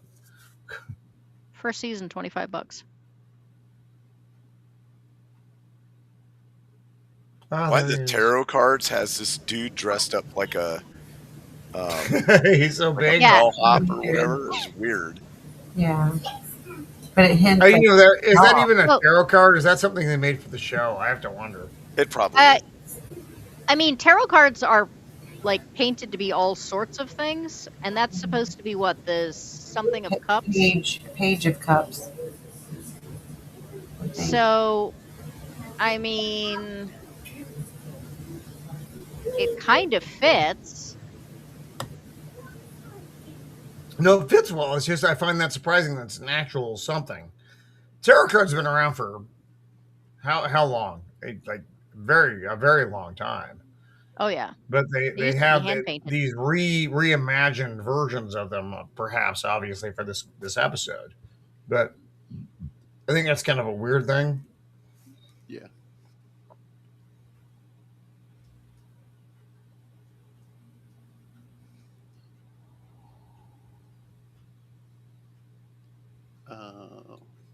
Is everyone dead? What happened? Nope. I'm still here. I We're worry just- about you people when you don't speak. Are you just enjoying the I mean- card? Roman, you're the one that everybody worries about dying, so I think we're probably. Well, it's an accurate thing. I appreciate that. I am the old man of the series. But Scully here figures it out what the card is. She does. Like, She figures it out definitively because of the silk, though, right? right. Mm-hmm.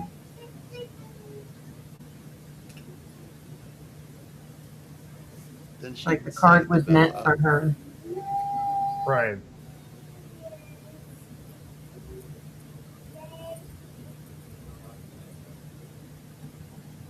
And also when she looked out to, you know how there's always gawkers? He's been in every single one but this one. She realized he's not here. He's Yes. here.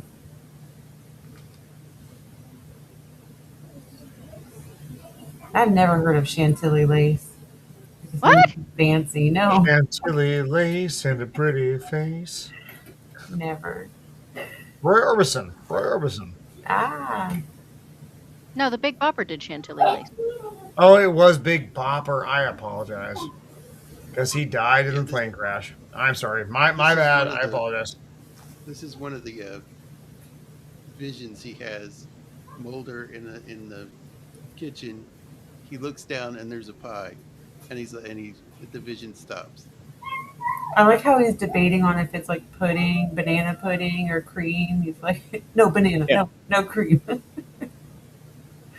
Well, The funny thing is, He though, also has a revolver in that scene. What the fuck is that? What the heck is that with the revolver? Or am I wrong? Not Because it wrong. looked like a revolver. No, it's not a revolver. It's not. Okay.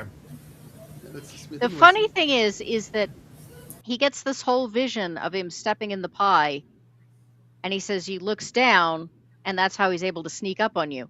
But in this case, he's actually in front of Mulder, and it's when Mulder turns around, expecting Yes. to see him Right. behind him. And I'm like, where did he come from? Because he was just looking down there. It was dark, wasn't it?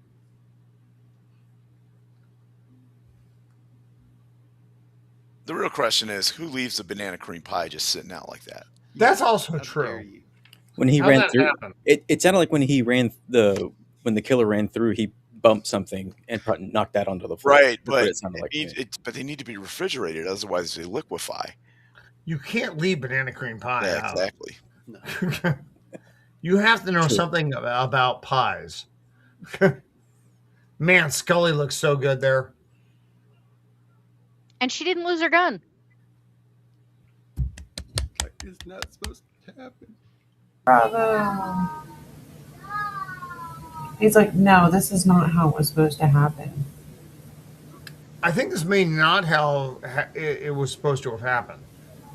I think that's why that Clive killed himself. I think that he saw the scene played out as it should have been and this wasn't it. And that's why he killed himself. I wish he hadn't, honestly, but I stand by that. But I think that's what happened. I think they got too deep into it and they threw the whole thing off. Because he was supposed to die by the serial killer. I think. Except that if that had happened, he would not have been able to fulfill his. Well, not necessarily. Not necessarily. If it was a stab, he could have survived that long enough so that Scully could have come in and the tear could have run down his cheek and he could have been grateful. So that's speculation, wild speculation, of course.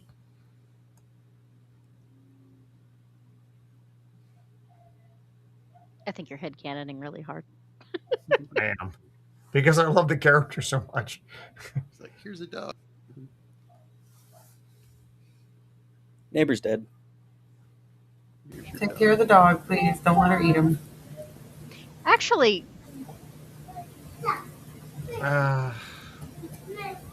this scene sucked so much when it happened.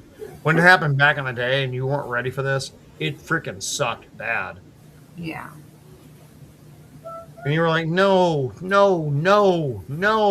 he was dying. Is he dying? No. He never gave an indication of that. No. That's why I think their interruption of his vision, or because they ran through it, was the result of this. And he felt he had to die. That's what I think happened. Again, that's maybe way off. Or maybe this was the way it was always supposed to be. I don't understand why it would be. The guy spends the entire episode trying to drink himself to death, so. Hey. Let's not worry about that. Does Roman see the future? Possibly.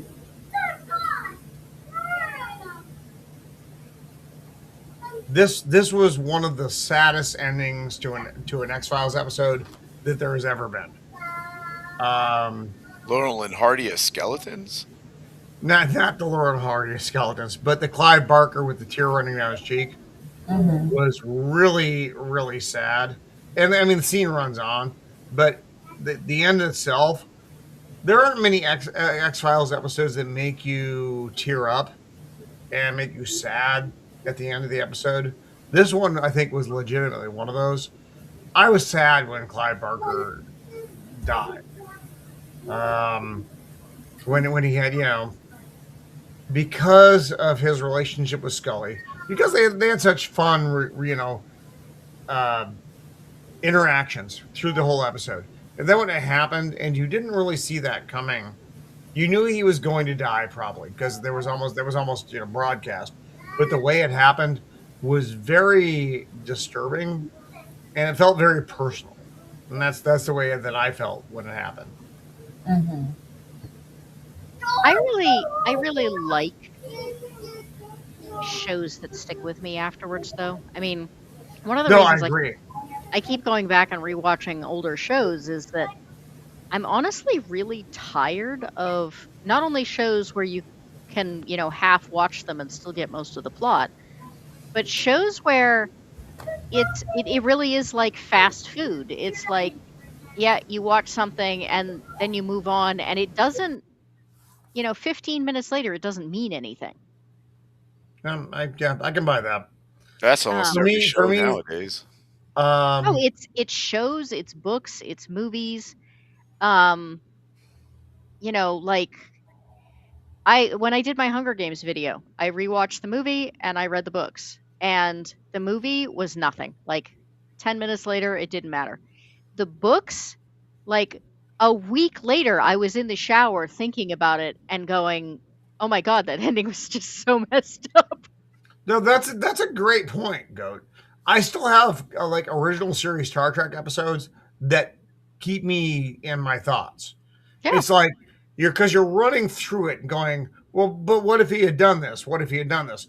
But he didn't do it. He went through with the action that led to the inevitable outcome.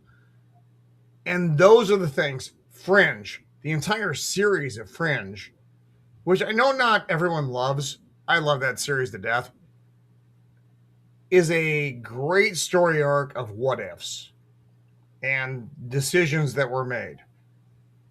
And it's because it makes you think about it. It makes you go back and because your mind wants to go, what would I do? Because that's what your mind always does, because you're a human. So you want to bounce to what would you do in that situation, and how would that bounce back and create whatever universe that would have created. So things that do that are fantastic.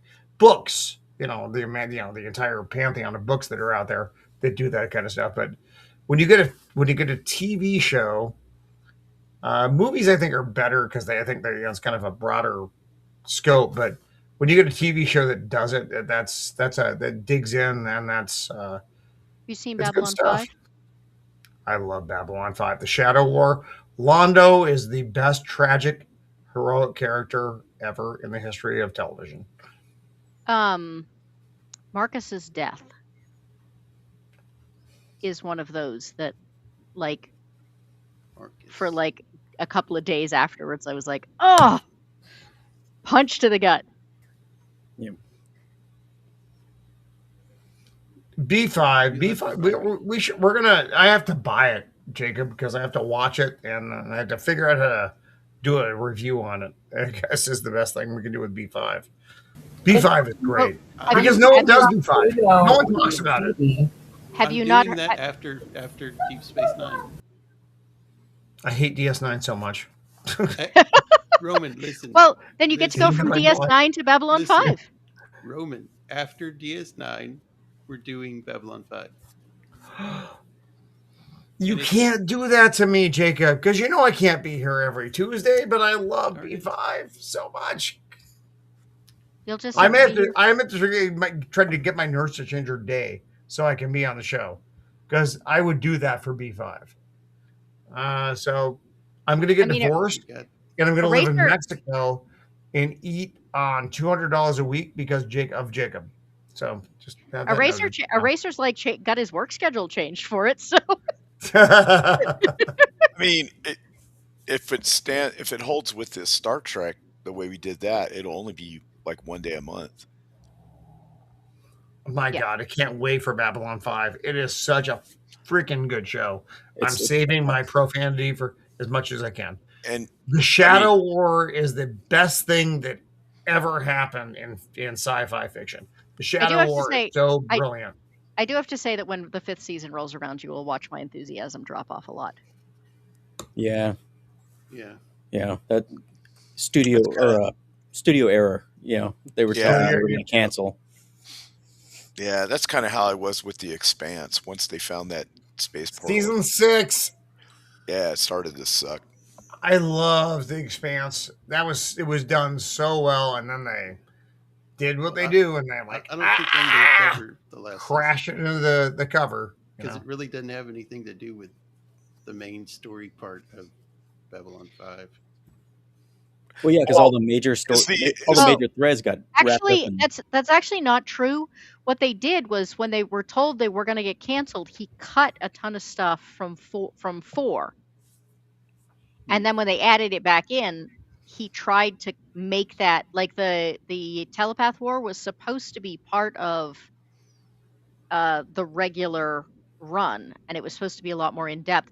Like they bring Bester in as this surprise ally, and then he does nothing, and it's because they had to cut everything else they were going to do with him. What season is the where they have the Earth Civil War? That's actually 4. Is it 4? But that's after the Shadow War. Yeah. Yeah, they basically the Earth really thing is very rushed. It's very rushed. but it was still really good. It had It was some really Oh good. yeah, it was There's a very really good. battle, right, and everything. But the Shadow War was supposed to cover 3 and 4, and was also supposed to include the Telepath War, and then 5 was supposed to be the Civil War with Earth. Mm. Like the entire season was supposed to be. And that was, back when we had 26 episodes in a season, not 8. Then they had a Oh, spin-off show or something with like techno mages or something. Oh, that was No one cared. So, I mean, I They made the cared movie. until I started watching it and realized how terrible it was. And I guarantee you, if he's still in the chat, Eraser is gonna go absolutely crazy just because we mentioned it.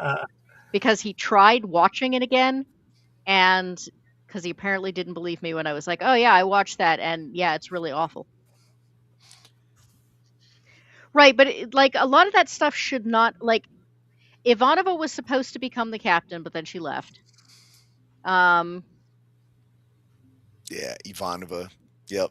I remember the first couple seasons I kind of had a thing for her. But We I mean, all most- did because she most- was I was Russian gonna say- and a captain, and we all like that. I was gonna say most people had a thing for her the whole time. pretty much. She appealed to everyone's secret inner masochist. Don't trust people with chins. Yeah, there we go. I was waiting Don't for that. trust There's people without chins. there's erasers.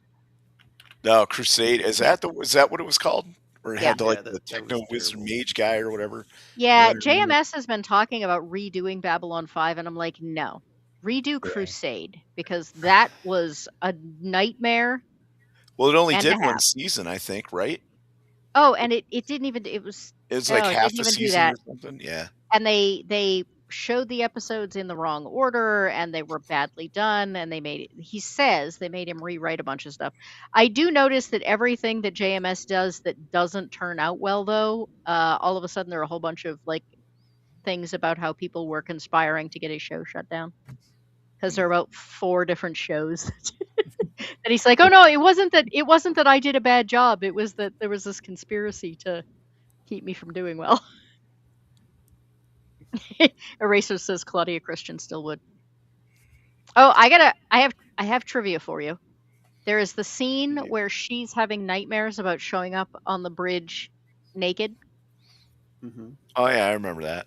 So apparently she was supposed to wear this like one-piece thing so that she would look nude in the shots and not be. Like Except a little leotard kind of thing. Or yeah, something. except it kept like shifting and riding, and it would either roll down or it would end up in the shot somehow, no matter what. So finally she got tired of doing the same shot repeatedly, whipped the thing off, and just told him to do the shot in her underwear, because she used to be an underwear model. So all of the shocked looks on people's faces apparently were actually real. Oh, that's funny. Yeah, That's so pretty good. that's gonna be a good time, I think. But we still got to get through the Dominion War, which is yeah, still fun. Still fun. Yep. But anywho, yeah, I really do like that episode. That's Hello, Definitely. Zax. that's I definitely was the thinking first for Zax. a great episode for a lot of people for X Files. Yeah. Yeah. Oh, like I said, that's my favorite episode of X Files. Yeah. Straight up Oh. favorite episode. Yeah, it absolutely is. I love it.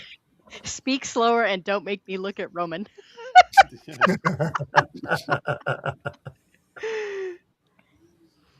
I made a joke once on Hump Day Chinwag about shower thoughts, and Jack was like, now I'm thinking about goats in the shower. Is that kind of like Oh Koalas my. in the rain? Except goats in the shower. But anywho, Did you all feel California was a bad movie? I feel California is a bad state.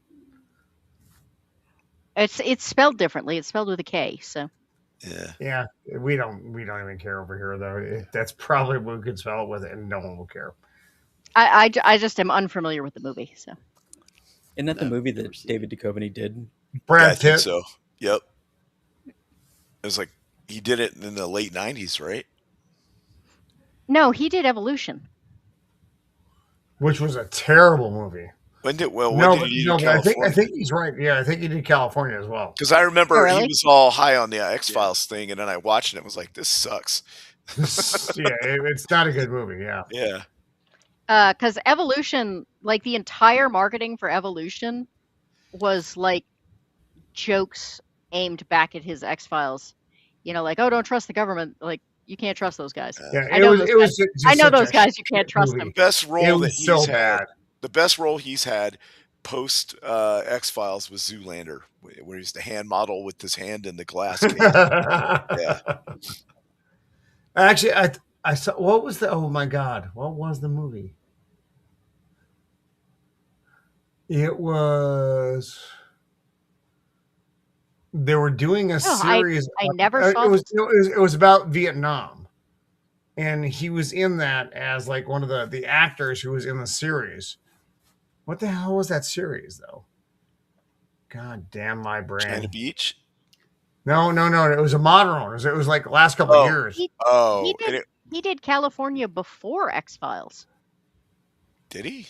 Yeah. That was, No. Apparently, he yeah. did not. No, Yes. no. Yes, he did. It came out in 93. 93, and X-Files didn't start until the end of 93. right. Oh, weird. And it is Brad Pitt's breakout performance. Oh. I thought his breakout performance was in Thelma and Louise. I have no idea. think he caught some eyes in Thelma and Louise, but California's where he's pretty wild in that. But does he get hit by a car? No, not I don't think that one. Like Meet Joe Black. Yeah. All right, Roman's going to miss that let's go reference around because he the wasn't board. here for the conversation. No, I'm here. Me, Joe Black. I'm trying to find the series that he was in for the Vietnam thing. Oh, I then said my earlier. phone just brought up a straight up Vietnam, which doesn't help me at all. I hate my phone so much. I said earlier that the only reason I ever watched Meet Joe Black was because I wanted to watch Brad Pitt get hit by a car. That's pretty good. Yeah. Actually, that's very solid. So what I got coming up here on Thursday will be on Roman the Empire's channel. We'll be doing Reign of Fire, dragon movie. You sure you want to hang out with that guy? I hear he's a little sketchy. He is sketchy as And F. then whatever we're doing on this channel next week, which The Ghost in the Darkness. Mando's wait, we're doing the really? I Yes. love that movie. favorite movie. Yes. That's a great movie. Okay, Ghost in the Darkness. All right. All right. Oh, pull that's my arm right. wrestling to get a Wait, spot do you on have that. Mando on that panel? If Yeah, Mando's probably. not on the panel, then yeah. She'll be on. I don't even know what to do with She'll that. be on it, whether she wants to or not. Yeah. It'll happen. Yeah. So that's what. Okay, Ghost in the Darkness. All right. I just did that a couple of months ago. 1 second. Are you thinking of the TV series Californication? Because that came out around this. Maybe around that's what season I'm 4. thinking of. That might be what I'm thinking of. I didn't watch that either. Yeah, it was something with California with a K. Anyway, so yeah, tune in for that, and thanks for having me on. This is great. It was great being on here with everybody tonight. Travis and the goat and Lovett and her kids. It's been a pleasure. I'm glad to be here. I'm happy that I got to be on for Neil Druckmann's final Repose. Yeah. Butchered that. But yes, yeah. Those were two very interesting episodes. It makes me want to go back and watch all of them now. That's good. Travis, do you got anything coming? It's still procrastinating. I'm right now. I'm just releasing shorts on my channel. Seems to be working every time I watch something new that catches my eye. Right now, still going through Stargate Atlantis. It's my second watch through, and it's way better than I expected the first time, and I'm enjoying it even more the second time around. So watch out for those if you subscribe, and thanks Eraserhead for giving me the shout out there. But no, these two episodes are great, and they were a great palate cleanse to the way season 3 started. really, really good. And man, guys like Boyle are just one of a kind. So rare these days. But nope, that's it. That's all I got going. Agreed. He's great. It was great. Roman, what do you got? Jacob. So next week, or I guess this week, we are doing Reign of Fire 2002 with Matthew McConaughey, who is buffed up like a freaking tank, and Christian Bale, who is not buffed up like a tank. But it's a really fun movie about dragons taking over the world and burning everything to death. And on the following week, we are going to be doing the movie The Keep, 1983, which is a really creepy movie about Nazis going into this kind of tomb thing, trying to take it over. And then there's this spirit in there that says, no, Nazis, you're not going to do that. It's really fun, though. But so Thursday, 5 Pacific Standard, as we have been for the last 4 years. Come in, hang out with us. It's a good time. It is. Lovett, do you have anything? Not on my channel. I'll be on Inside the Booth next Tuesday. We haven't picked a film yet, so I'll talk to Dan a little about that. And then I'll be on guest spot with Circle of Jerks on the 14th and the 21st. So look out for me there. Cool. Goat. I have a ton going on, actually. I am really hammering into trying to get lots of stuff done on the channel for the next year, provided I can keep it all up. So I'm doing game channels from 10 to noon Eastern Standard Time from Tuesday to Friday. Mondays, I have my usual slice and dice from 7 to 9 Eastern Standard Time.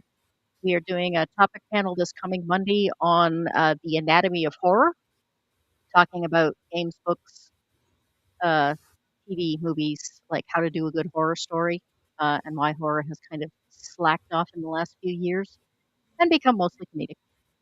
And then I have a special show on the 10th where I get to interview Robert Schwab, who, if Roman is not going to know who this is because he's apparently never played a game ever. But Robert Schwab has written for like every game company. He wrote the last 3 editions of Dungeons and Dragons. He's written for Warhammer Fantasy Roleplay. He has written for the Judge Dredd role-playing game. He's written for Song of Ice and Fire role-playing game. And he designed and wrote my favorite dark fantasy game of all time, which is Shadow of the Demon Lord. And he writes ridiculously quickly. He puts out like a book a week. Hugely prolific, massive in the industry. And I, as a joke, posted on Facebook and said, I've met all my January goals. I need new goals. Robert Schwab, how many subs do I have to get in order for you to come on my show? And he wrote back within an hour and said, pick a date. Wow. That's awesome. So that's very a really big deal. So if everybody could be there, even if you've never watched my show before, I would really appreciate it. That's fantastic. Yeah, it's a week from now, and I'm already like nervous enough that I'm losing sleep. And I do just want to say that Dan from Paleo Gaming messaged me just as we were wrapping up. Paleo Gaming has been a friend of the Slice and Dice channel for a really long time. He wrote Omega Horizon. He was one of my very first guests. And he just wrote to me to say that he won this year's No Dice Unrolled Game of the Year award. So congratulations to Dan. Wow, good for him. Yeah, cool. So very cool. That's really cool. And yes, I'm still working on Watership Down. I know I suck. I promised it would be done 2 weeks ago. Well, a goat's got to do goat things. Actually, the major issue has been that we had like 2 weeks where it was like 10 below zero. Yep. And trying to keep the house and the animals unthawed. Basically, everything else just came to a screeching halt. Yeah, it was really cold here too, trying to make sure the pipes don't freeze. It was 85 here last week. It was fucking. I was trying to stop the animals from freezing. Yeah. Thank you, Nakoti. Always happy to have new subs. I also do other stuff that just happens to be, like the Watership Down book versus movie that I'm supposed to be getting done. That's why I'm the Eclectic Goat. I do a lot of different things because I get bored really easily. So, thank you for the invite, Jacob. This has been great fun. I love this episode. Absolutely. And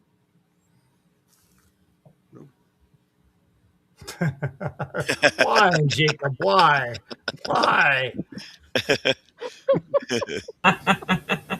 That's just Yeah, you don't want Roman telling your fortune.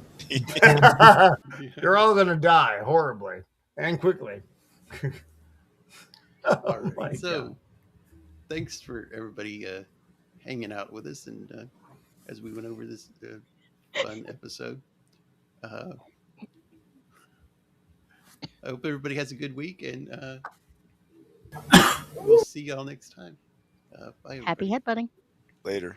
Bye. Adios.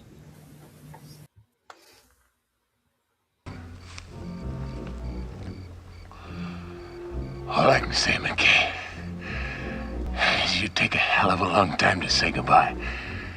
Well, so long. So long. See you around, Burton. Never can tell. Good boy. Happy trails, Hans. Say goodbye.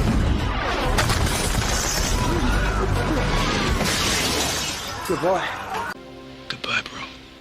Goodbye, Arab. Goodbye, Northman.